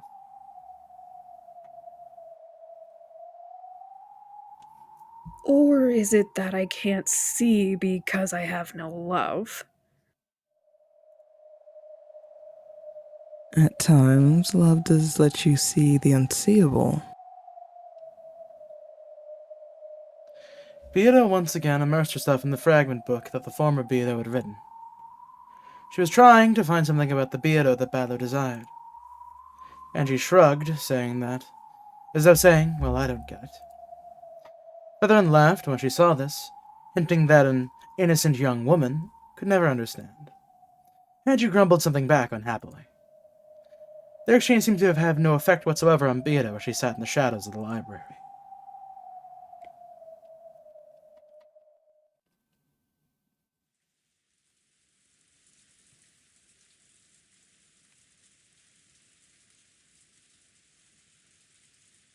After chasing all the others out, only Battler remained in the study. There was no color in this dimly lit room. However, for just the short time that the plate of cookies had been placed there, the room seemed at least a little cheery. Battler's gaze drifted over to the table, which no longer had anything on it. When he did, the cookie plate that had been there until a second ago was revived. However, it was an illusion. Though the cookies could be looked at, they could never be touched, much less eaten. If Battler wished, he could make it possible to touch them or eat them, but it would be an empty sensation. It would only give the touch and taste that Battler desired. He no longer had any way of knowing what kind of cookies they had been.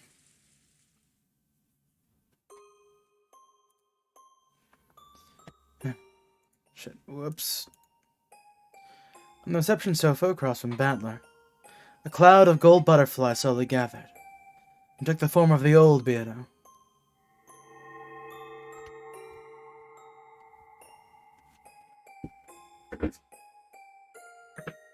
Come on, have a bite. It's not every day that I make these by hand. Have no fear, I'm confident in how well they've turned out.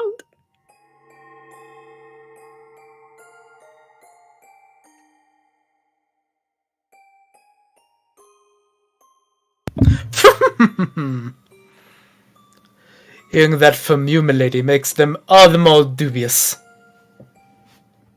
Seriously. Any cookies you made would obviously have had some kind of strange poison in them. How shocking that you should think so. Even if I did put something in, it'd be no worse than the kind that does this and that to your other thing.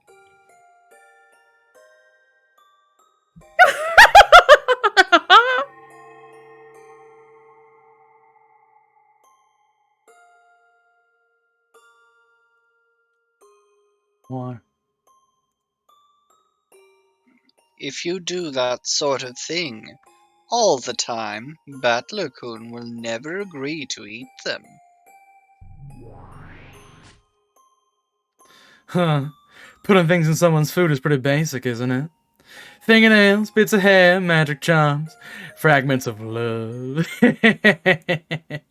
What would you people put in? Yes, ma'am. I wouldn't put anything in them. I'd just eat them all myself. Obviously. Do you have to be so predictable? Ugh.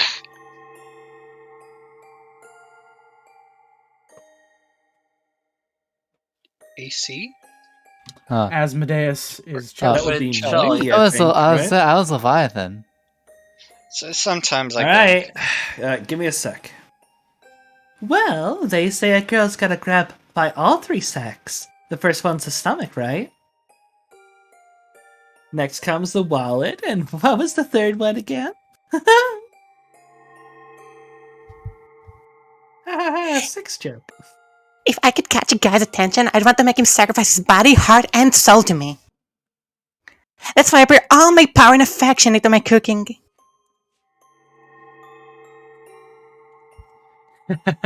In any event, making someone eat your food is probably a frontal attack that's gone unchanged throughout the ages.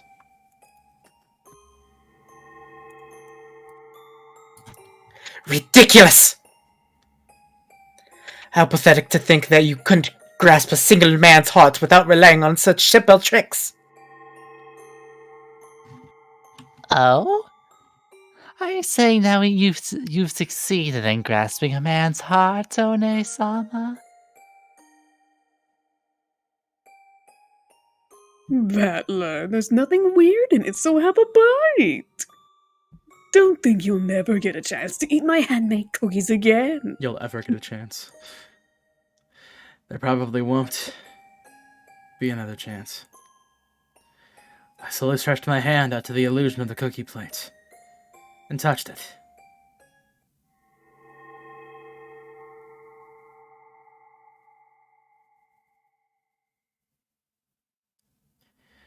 Just before I did, it became a cloud of gold butterflies, and it vanished into the darkness of the study. The illusions of Ronave and Virgilia also disappeared. However, the illusion of Beato alone still remained on the sofa.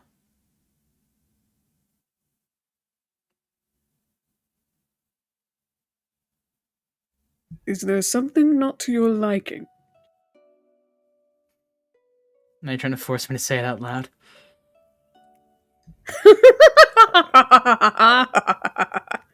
The more the new me differs from the form you wished for, the more you're reminded that I can never be revived again. Correct?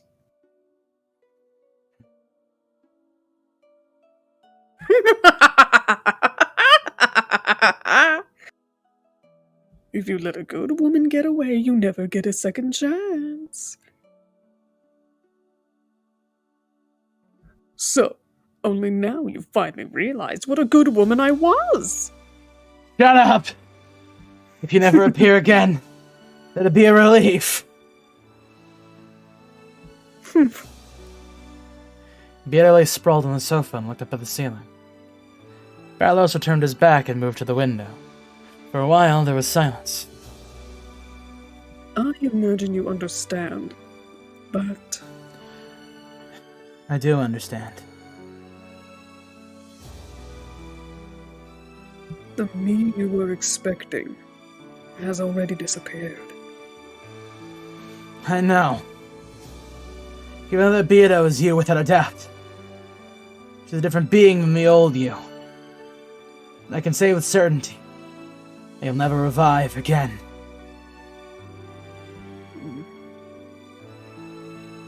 My soul, femininity, sparkling personality, and splendid character were cultivated over 1,000 years spent as a witch. Unless an exactly identical 1,000 years is traversed, nothing can become me. And so, at the moment you decided to create me, my personal history was different. Yeah. That damn burn castle's already guaranteed that you'll never revive. However, you still hope for it, don't you?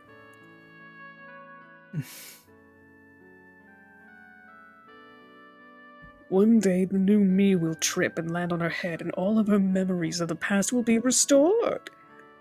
You were hoping for something like that, weren't you?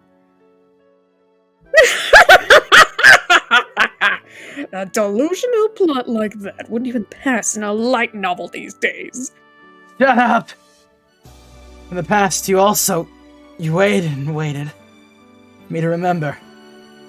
And take notice. Hmm. Then what is it? Does this mean that our relationship is exactly the opposite of how it was once?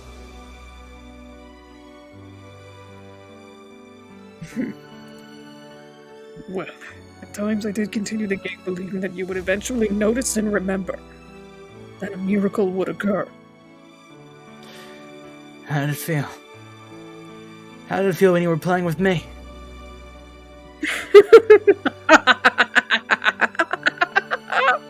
As they say, look inside your own heart. It hurts. If only she didn't look so much like you. I would have kept my cool a little better. Well, do as you wish. In the past, I toyed with you and tormented you. Now's your chance for revenge against me. The new me will just wander about, nervously ignorant of everything. You may boil or burn her as you see fit. Perhaps doing so will ease your old hatred. It would if it was you. It'd probably make me feel a lot better. But it be it isn't you. If it isn't me, who is it? It's someone very much like you. But not you. But even so, she most certainly is me. True. She is you. Same time, she's a different person. In that case, the new me really has it rough. She's been treated like a plaything in my place. How truly pitiable.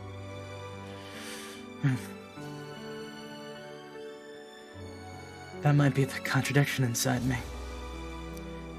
The new Beata seems like a different person, so I can't accept her. Even though I know she's a different person. She keeps reminding me of Beato's face.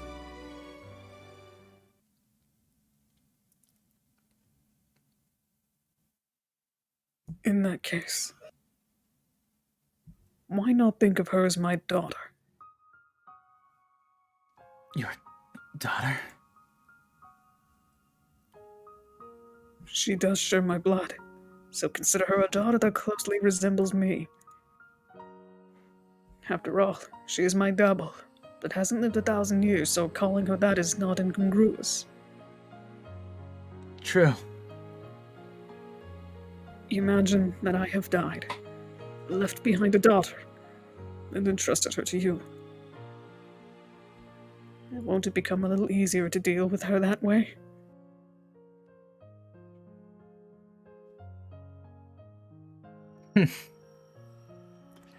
That's actually a good analogy.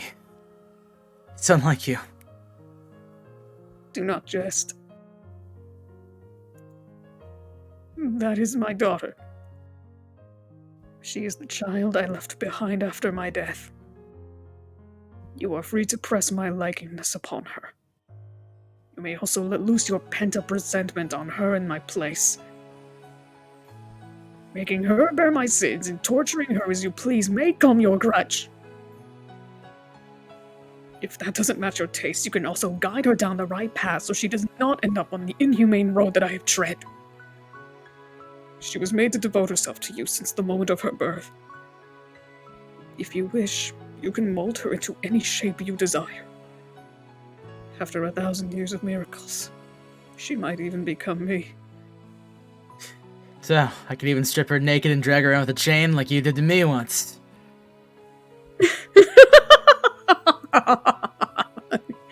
Yes, at this point, even greater humiliation would be possible.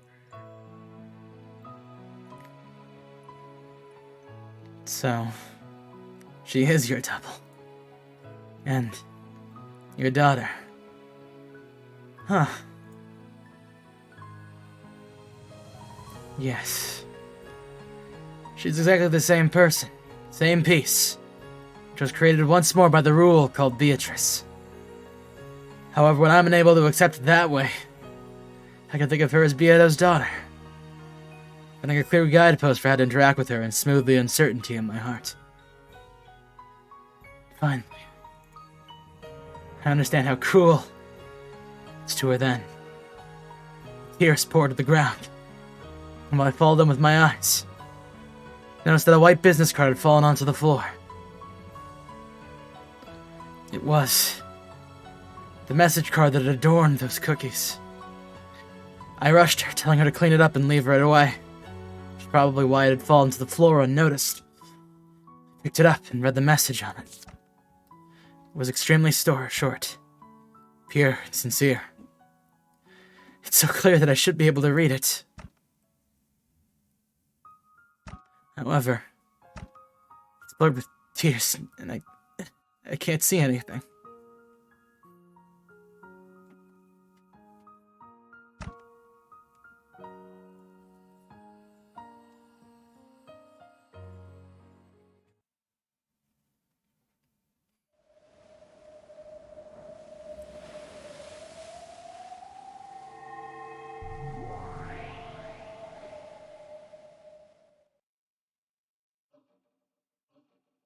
The flood of light and sound slowly dissipated. The silence that followed was not interrupted even by the sound of wind and rain outside that had once been present. Both Jessica and George timidly opened their eyes. Where in the world is this? It was a strange room that they had never seen before. It looked like a Western-style smoking room. Its furnishings were stylish and expensive. It felt like the room of some dignified person. There was a set of black tea on the table, as well as a chessboard which seemed to be halfway through a game. However, there was something strangely out of place. The black and white checkerboard pattern made it feel like chess. But it looked like a very similar yet totally different game that no one knew of. And similar to how it both looked like chess and not like chess, the furnishings of this room, no, the room itself, though it seemed like a Western smoking room, it also felt like something completely different.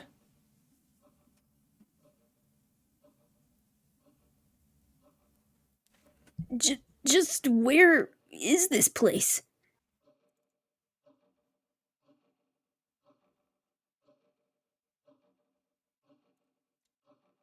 Hey Joji, you're up. George-kun. George-sama. Incel on set. Shut up, bitch. Jessica-chan and Kan. Hello? And Shannon. Where's Shannon? I'm right here, George-sama. And I am here too. Milady, George-sama. We apologize for bringing you to a place like this. What on earth is going on? It's when Shannon took out something that looked like a butterfly wing, and it started shining. The same thing happened to me!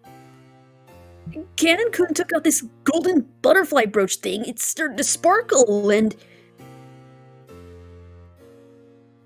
Milady, George-san, first off, please allow us to apologize. And please stay calm. Something strange is about to happen. That strange thing will probably test us.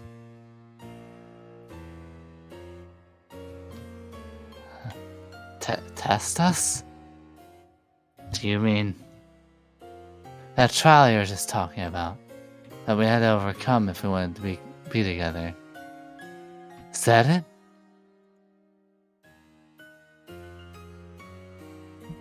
A trial?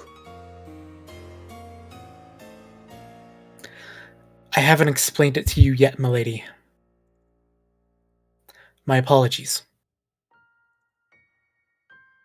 But please.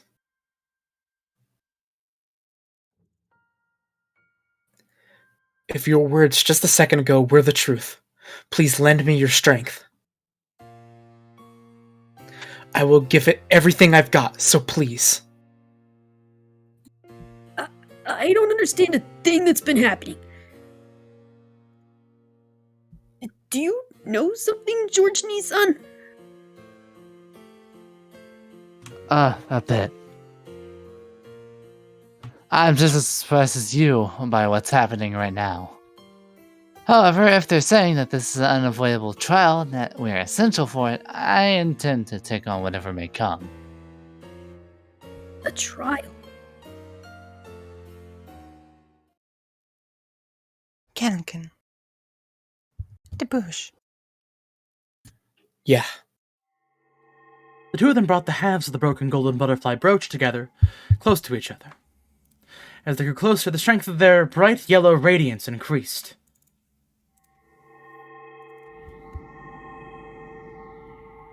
Jessica-chan, I want you to prepare your heart as well. I am already prepared.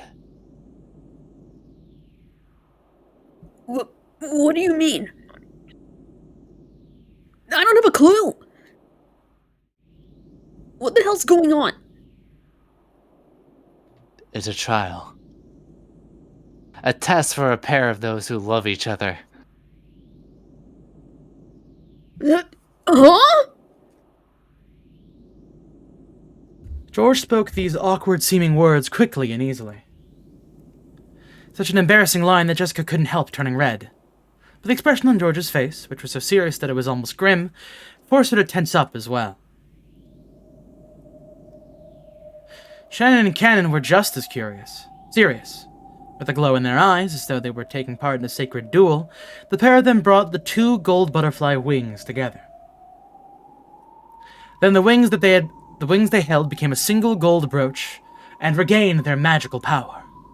An even more intense light filled the room, and the scene was burnt into the retinas of all present, as the brooch shattered and the 2 shining things flew out of it. And 2 shining things flew out of it. Meh, fuck me. I'm not on my A game today.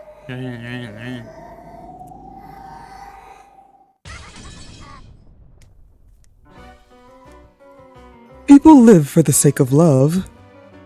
Yes, this world is love itself. Oh, how great is the power of love! Love is everything there is! Suddenly, the voices of 2 people that they had never heard before rang out. What was it? Who were they? George and Jessica nervously opened their eyes. When they did, they saw two demons had appeared there, almost as though the 2 halves of the brooch had become them. Hey, that's weird, Fur. What are we doing in a place like this? It really is strange, Zapar. There's no one but humans and furniture here. Where's the witch? Where's the witch capable of summoning us? Yes, we remember the name of the witch of the contract really well, don't we? Let's try calling it out, Fur. Yes, you're right, Zapar. We know the name of the witch of the contract, the Golden Witch. Then let's try calling her. All together now. Beatrice! Considering their exaggerated theatrical manner and their slightly comical style of talking, it'd probably be hard to comprehend their great power at this point.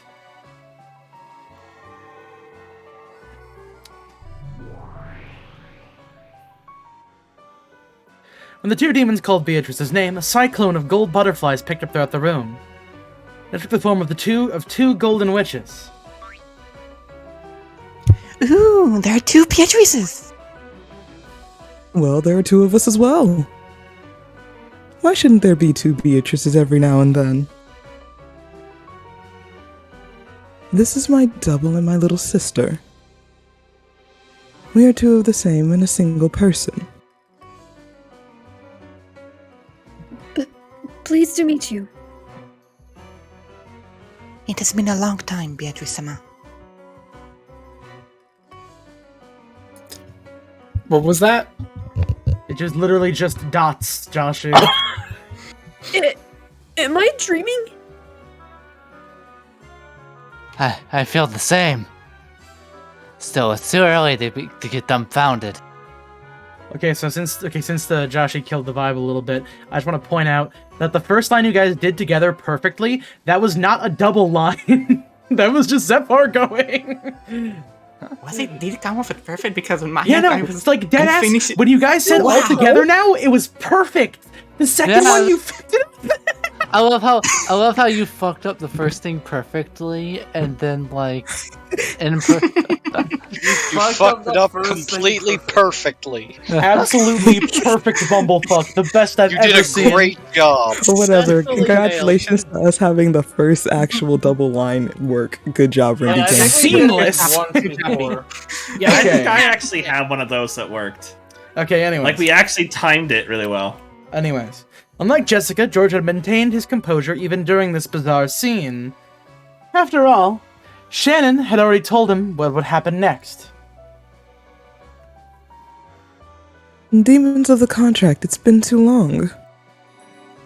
Zepar. And you too, Fur. Ah, long time no see.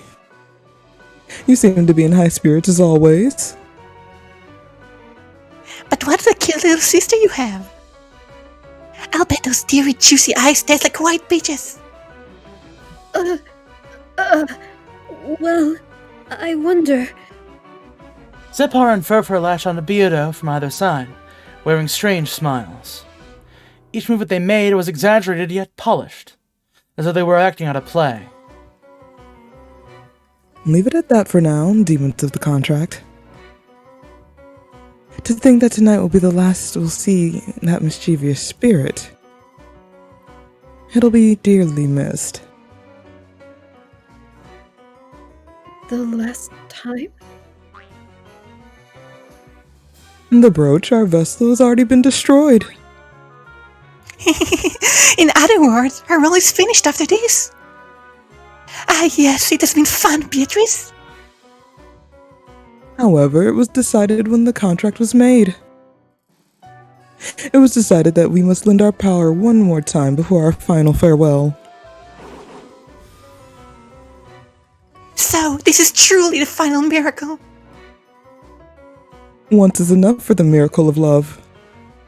After all, eternal love will never be needed a second time. There you have it. Lovers. Those gathered here have been cursed to have unfulfilled love unless a miracle occurs. Your last chance is the power of the golden butterfly brooch, which can grant such a miracle, and like it or not, this chance is limited to this evening. This miracle can only be given to a single pair. I won't lose. Yeah. Let's both give it our all. Shannon and Cannon exchange serious gazes. Both already ready themselves to fight for the sake of their love. I don't really get it. But I don't want to borrow the power of some strange demon. Jessica was finally starting to figure this place out. These demons are probably planning to pit her and Cannon against George and Shannon. Let me be clear. This is none of your business. Cannon and I can handle our relationship by ourselves. I shouldn't have to put myself in the den of some bizarre demons.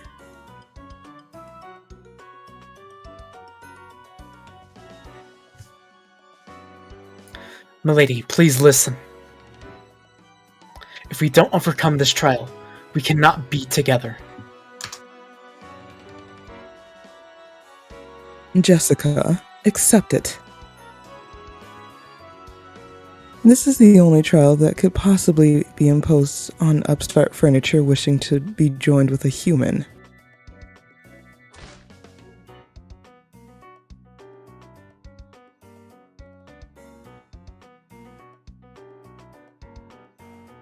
More of this stuff about furniture and humans. Ugh! Don't butt in. This has nothing to do with us. You still haven't told me, lady. I didn't know how I should explain it. Cannon-kun, Shannon, and you, George Nissan. Ugh! Why aren't you listening to these creeps? No one can stand in the way of a person's love. Why do we have to please these demons? It's none of their business. Well, it seems we have quite a troublesome blockhead among us. We could begin the game like this, but that would hardly be fair.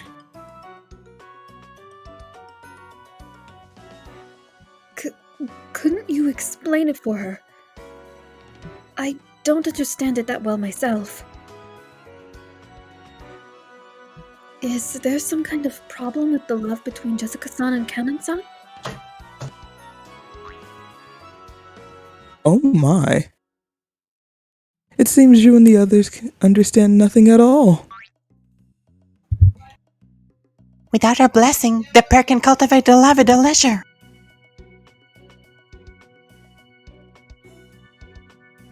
No need to worry about suspicious demons.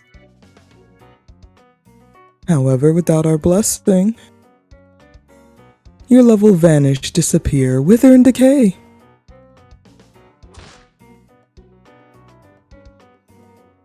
How the hell are you so sure?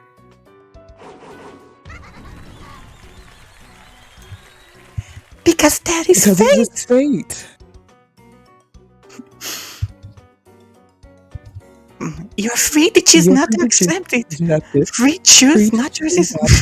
it. Okay, so like, do you want to do that? Do you want to do that finishing each other's sentences thing, where you guys just do like every other sentence, essentially? Sure, why not? They just finish each other's sandwiches. Let us maybe try with a countdown? Wait, so do you mean like one person says like half of the sentence and another person says the rest of the sentence? So what I was going to say, essentially go by each like measure of I guess in the so like in this instance it would be Zepar would read because that is fate.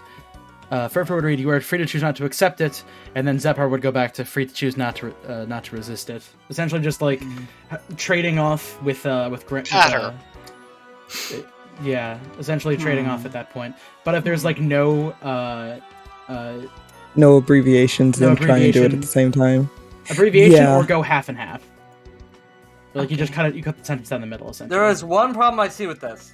And it's for future events of this, who goes first? It's generally going to be Rindy. Okay. Plus, what is it like? You can say who goes first by whoever's on the left and who's on the right. Because like sometimes they trade positions. Yeah. At any rate.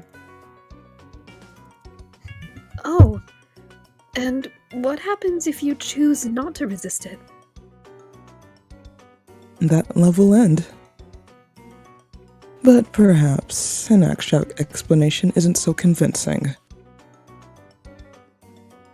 Well now, how could one explain the dead-end fate you're in?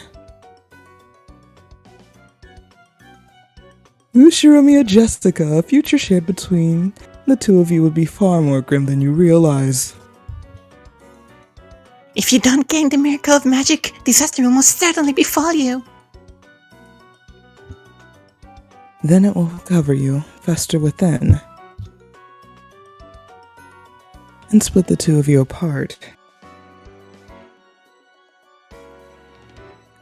Even I will not be so boorish as to describe the details of that process.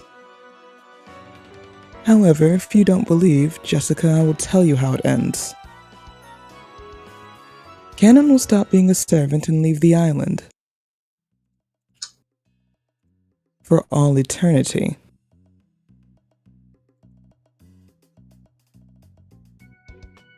You will probably leave the island yourself in search of the one you love, but such a venture will doubtlessly be in vain. Yes, and then you will mourn and hate. Hate who? You! Me? No, The you of this moment. Sorry. Oh, brother. It's gonna take a little while. Apologies, everyone. What? No. Wait, is Randy the blue or the red one? I am the blue one, Rindy is the red one. Sorry, I thought that was a single sentence. Y'all should like take a second to fucking read that out and coordinate beforehand. Okay, let's try with a countdown and see what Technical foible. Alright, I have a better idea. I'll type up go, and then you guys read it the moment you say go. How about Are we that? saying Are we saying it at the same time, or are we doing the half and half? Do you want, instead of like who goes first, if you see the line, you read the line. Maybe it will work. Oh my fucking god. This was not meant to be read like whatever. We don't care. We Let's adapt, go. baby! They were saying that if she left, the person left with regrets would be Jessica herself. What the hell are you saying? When you've lost the one you love, you'll realize. You'll realize how much you hate the person you were when you ran away from the trial to complete that love. Yes, we're messengers from the you of the future. Please, at this very moment, take your love seriously and fight. And if you don't listen to the message of the you from the future, the foolish snake eating its own tail will keep on gulping. The endless cycle of suffering will swallow you up, and you'll simply vanish.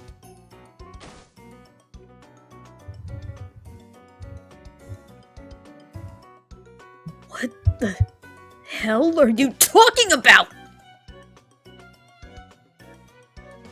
Jessica's confusion showed on her face as anger. However, a memory of something she'd heard a long time ago welled up in the back of her mind.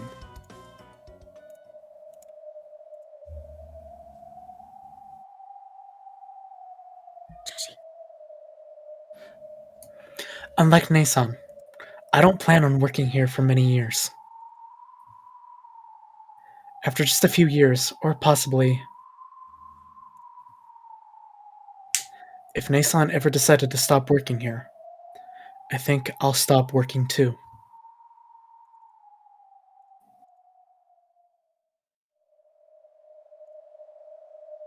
Canon-kun.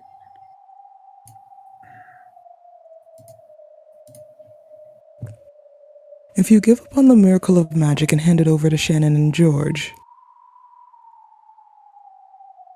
they will be joined and leave the island. Following that, Cannon will leave the island as well. That is fate and unavoidable.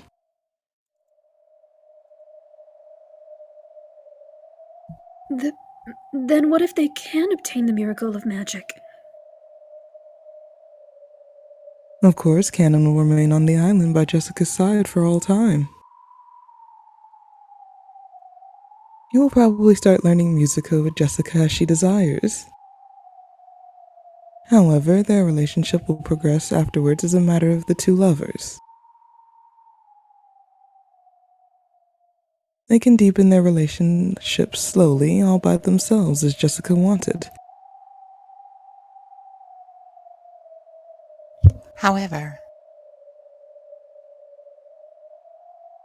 if that happens, George-san and I will not be joined.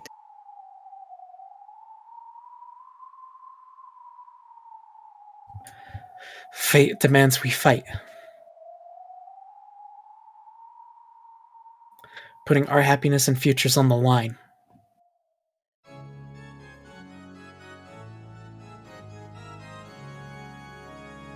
Are you kidding me?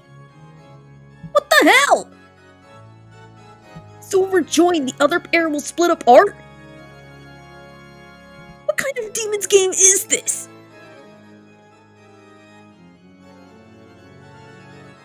Don't be mistaken. You will not be taking something from each other. Without the power of the golden butterfly brooch, neither love is fated to bear fruit. And who the hell decided that? It is due to your sin of falling in love with furniture, which is not allowed to love. Didn't Canon clearly reject you, saying that furniture was not qualified to love?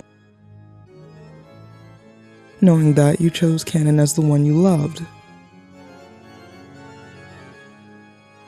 I won't let you get away with saying you didn't know.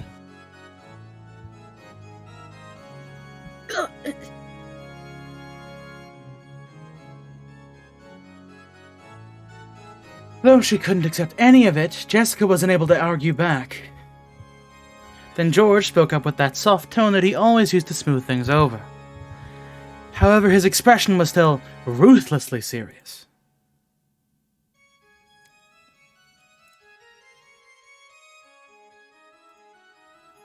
Joji. Sorry, Jessica-chan.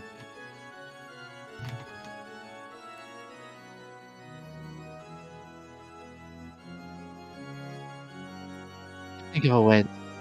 Can't you think of it this way? That was nearly illegible. Can you try again? Can't you think of it this way? Better.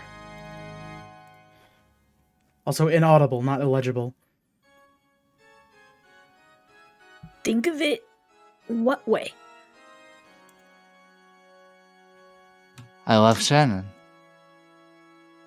I'm prepared to overcome any and all trials and obstacles that stand in the way of us being together. What about you? Well, I'm not so weak that I'd lose heart that easily. Yes. That's it exactly. At this moment, we are being tested. Tested to see who can display the strength of our feelings more strongly.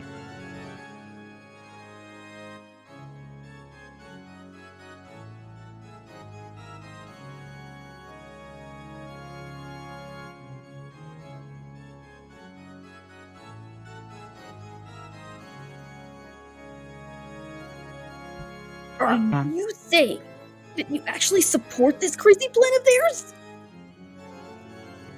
It doesn't matter whether I support it or not. When I gave Shannon that engagement ring, I swore to fight all the trials and barriers that stand in my way. No matter how unreasonable or incomprehensible these trials might be, I cannot choose to avoid them. George spoke clearly and looked at Jessica with a cold gaze. By now, Jessica almost understood. If she kept on grumbling and avoiding this demon's ritual, the game between the two groups would automatically end with her defeat by default. In other words, George and Shannon would win. Then they would gain the miracle of magic, their love would be completed, and Jessica and Cannon would split apart, with Cannon eventually leaving the island and never seeing her again. Nothing would make me happier than to see you step out of this trial. That way I wouldn't have to fight you. And that would show the limits of your feelings for Canon-kun. Ugh. Seems as though George spoke ruthlessly, but he was actually being exceptionally fair. If Jessica lost by default, she would never be able to clear away her lingering regrets. That would leave a bad aftertaste for George as well. We must fight openly for that single miracle. Even if I lose at the end, I'll be able to accept it if we both give it our all. And because of that, I will be able to cheer on the victors from the bottom of my heart.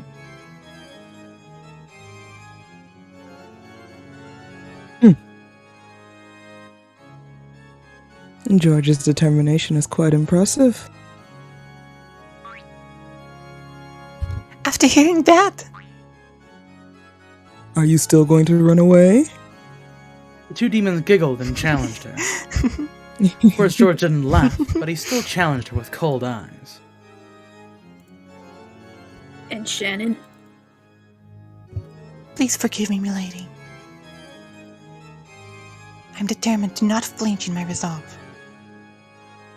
Even if I know that sticking to my feelings means ending your loving relationship, milady. Jessica realized when a strong will had dwelt within her, usually weak and clumsy friend, and was surprised. Canon-kun. Dwelled. I want to start a new life with you, milady. Even if that life means crushing Nasan's happiness, I will not falter. Canon was also doing all he could to restrain himself. Yes. All of them were being serious and frank, and abandoning any naivete they might have possessed. All this about golden butterfly brooches and miracles of magic, and the trial the demons were giving them. None of it mattered. Only one thing was being tested: whether or not they possessed the strong will to make their love come true. Jessica clenched her fists and hung her head, shaking while biting her lower lip. She was silent, but she would probably gain an unswerving will of steel before too long. She just needed a little time first. The two demons who taunted people with dramatic gestures did not violate the silence that Jessica needed to resolve herself. Love brings about conflict, and this conflict gives rise to determination. As the demons of love, they could understand more fully than any others how noble that determination was. Jessica-san.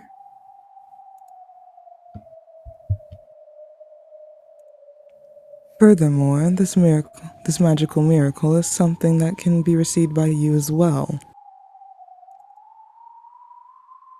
By me too? What do you mean?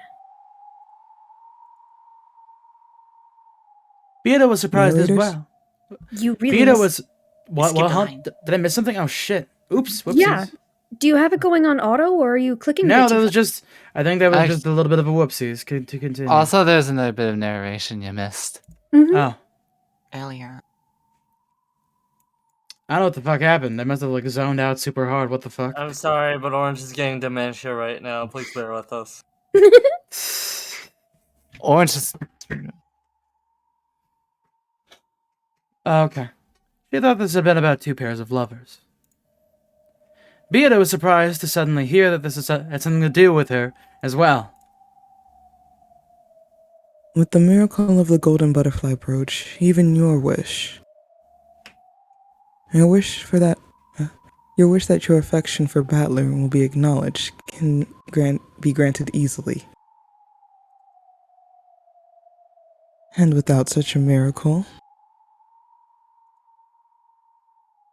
you too can never be bound to him.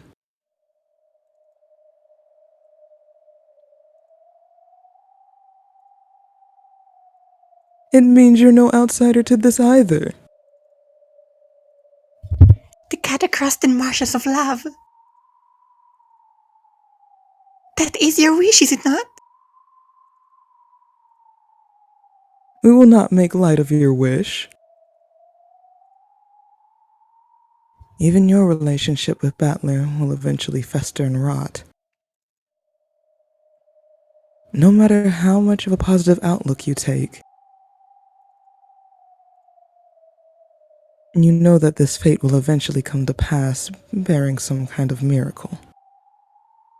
Barring. Well,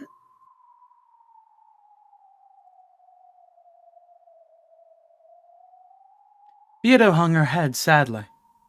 She hadn't wanted to lose heart from that cookie incident. However, it would have been a massive lie to say that it hadn't hurt her. The more she tried to get close to Battler, the more she hurt him. However, she had been born in order to get close to Battler. She was like a hedgehog freezing in the cold and bunching together for warmth. She had approached him because of love, and had been hurt for it. If you understand that much, entrusting your fate to a miracle may prove to be of some interest. As they say, an unbought lottery ticket earns you nothing. Zepar, Furfur. Let my little sister join in too.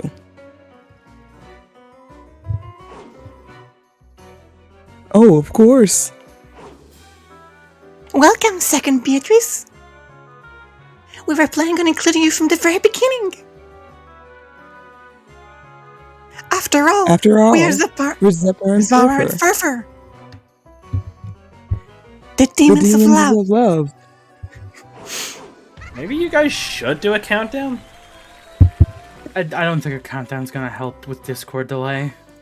May I make a suggestion? Like, maybe try counting to like 3 in both of your heads and see if somehow that ends up in a weird sync. It won't. Like, somebody are just... You reading, are you still waiting for me, or are you just reading when you see the line? That time I just read the line. Well, the second half of that line I did wait for you. So I think, so here's the thing, the huge fucking problem with, like, just saying just read the line. The second two people are talking at the exact same time, it fucks them both up. So it looks like B is, like, B, it shows up for B later and that's for me, so maybe B should go first and I'll match her. Sure. We only have one more line to try this anyway, so let's keep moving. Okay. May I join in as well?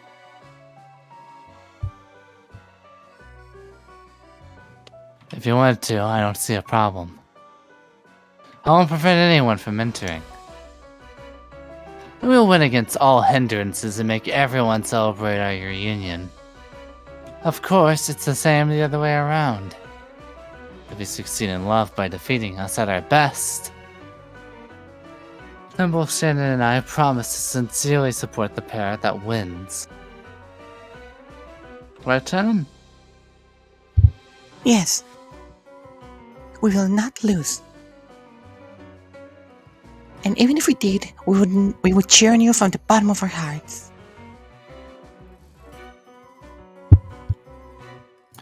I feel the same way. I will not lose. Well, if there's no way out of this fight, let's show them what we've got. No matter what. Kinakun and I don't plan on losing. You feel the same way, do you not? Yes. If there is even a small chance that Father... no.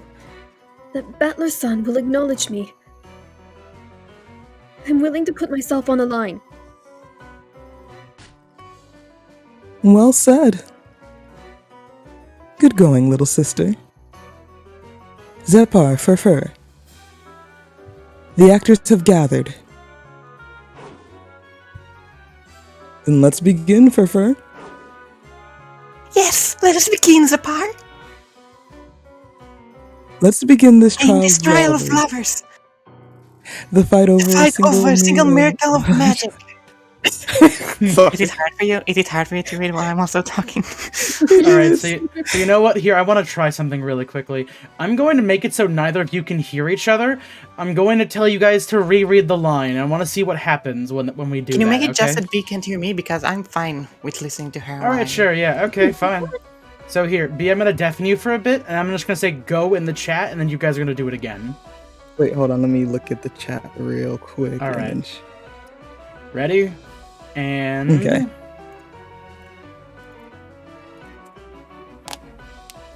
Let's begin this trial of lovers. The fight over a single miracle of magic. Alright, I think that's the best we're gonna get. Like, Yeah. deadass, Like, that's fine. The only alternative I can think to try doing something is for B to wait for like 1 second, because I think she sees it first. I think it's so fucking funny to me because it's like the one time you guys got it perfectly was for a sign that was not double quoted, and God smited you for your hubris to think you could ever do it perfectly more than once. I got too hype and God said, "Alright, bitch." If you actually want to get this for real, like you would probably have to do off-stream practice if you even cared enough. You should Like, have does got it us not in the come off, fucking... like, on my Hit end? hit the enter button, Orange. Alright, let's continue. Oh,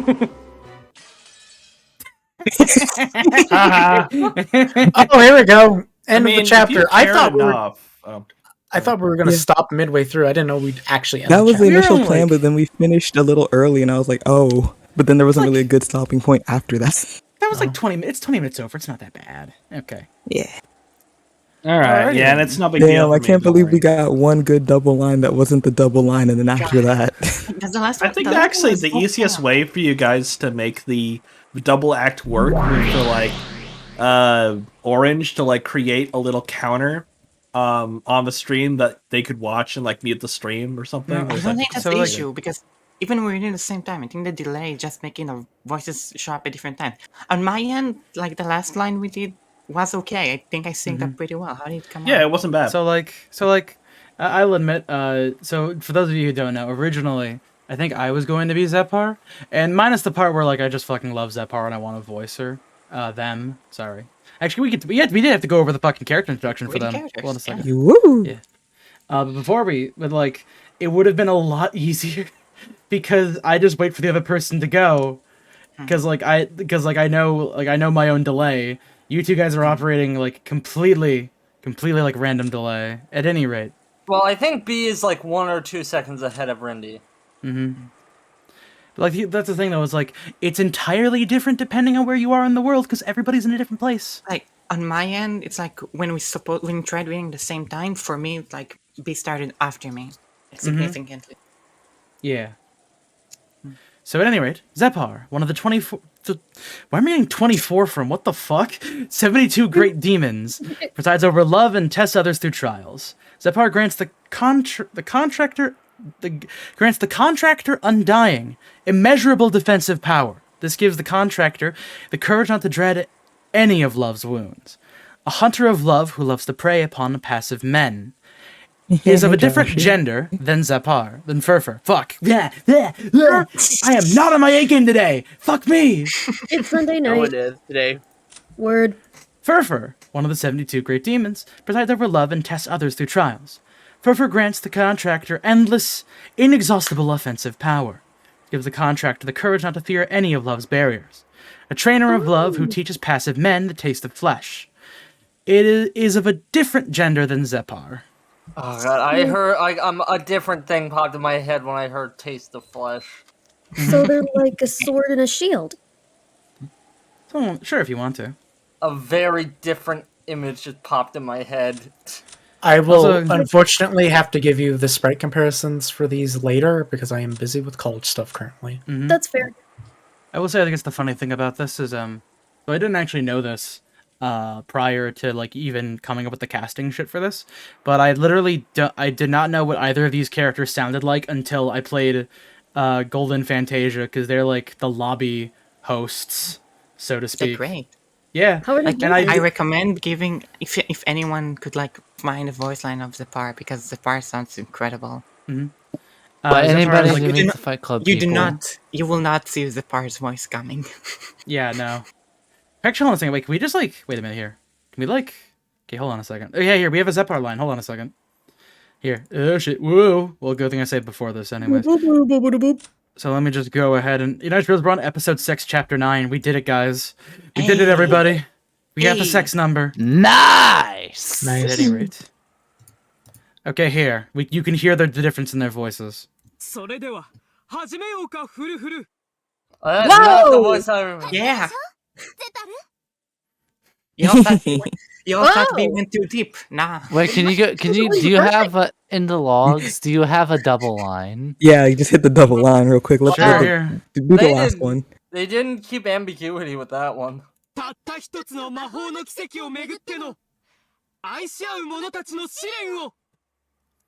Beautiful. In the name of the moon, I'll punch you. You thought B went too deep. Nah, fam. Not deep enough. I was actually, if there's people that's like, oh, I think B went too deep. I was actually of the Negative. opinion that I think like for B, B should have gone slightly deeper. I can go deeper. I was just like, It's also a little hard because, like, obviously they're theater kids, so then like, I get excited and like raises back up a little. It is also worth mentioning. I know that Bones said they left it up to the imagination. They didn't leave much up to the imagination. Zepar is also voiced by a woman. They both are. Oh, that's cool.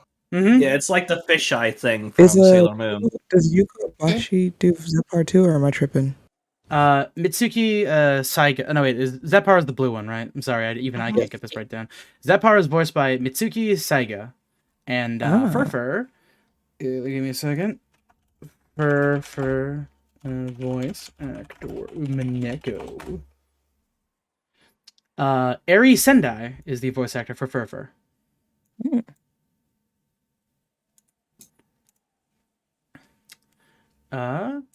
What is actually notable for? Hold on a second. I'm actually kind of curious now. Also, this is like Mitsuki Saiga is the original Known for doing voice this of voice. characters as Tsukasa in Dot Hack, Maria Ross on Full Metal Alchemist. She is Jing, the king of band. You cut out there at the end. When you say dot hack, which one? There's multiple. It looks like Dot Hack Fine, 2002. Okay, so the original. Yeah, because Tsukasa. Nice. Wait, what about swearing? Hold on a second. Orange Boy, to less degree, the other streamers like profanity when not reading the script. Yeah, we swear a little bit when we aren't reading the script. All right. Wait, what? We're all adults Don't here. worry about it. Miranda just kind of brought that up at random. But at any rate, Ah. no, it's not a problem. People I just swear, I swear, whenever the fuck I want, and if you have a damn Shut up, problem AC. with it, you can. I will piss not off. tolerate any AC, fucking that swearing might in this be a fucking Let's not do stream. call-outs. Let's not do call-outs, AC. That might have been a bit extreme. That was a joke, Miranda. That was a joke. That was a bit. joke. All humor. Sorry. We love all of our viewers, every single one. Can't of you. believe AC's getting canceled on Twitter. Right. Except that Don't worry, Ren we'll 173 just guy. myself. That guy's an asshole. I'd be like, I never knew him. Who talks to you again? Penis. The little guy they got from the religious village. So what I will say, so fun fact about some of the actors, since we're taking some time before we do our thoughts. Mitsuki Saiga, who is the voice actress for Zephyr, does the Luminary and the Puff Puff Girl in Dragon Age 11. For those of you who don't know, the Puff Puff Girl is a bunny girl who does Poof Poof. Boobies. They also do Melif from... They do Morag from Xenoblade Chronicles 2. I have no idea who that is. It's a woman in a uniform. Very good looking one at that. May I ask something? Yeah. Sure. It's already pretty late over on my end, and I have work in the morning. Do you think we could postpone the discussion for a while? Sure, that's fine. Yeah. Yeah. Yeah. Oh my god. I didn't even have that much anyway. Sure, Ooh, let's my just God. actually Also, here's do the discussion instead of like just not doing it. I agree. We just take a little minute for you guys to like compose yourselves, but like if we're not doing it, then what's the point? Relax. What's the rush? Also, we did go a little bit over time, so even without that, I would still be like, okay, I would still be like, we're doubtful of whether or not we'd have it if we went on a little later. That, and I know it's probably already past midnight where Orange is. I could not care less, but like, yeah, if you guys got to get to bed and do other things, then please, by all means, excuse 20 yourselves. extra minutes of sleep isn't gonna, change my entire day tomorrow. So, But at any rate, that's And enough you of can that. always- We will be capping off the stream here. Have a good night, everybody. Thank you all Bye-bye. so very, very much Good for night. watching and supporting night, us. everybody. We always night. appreciate it. Good Read night. Beaglesaur. Read Beaglesaur.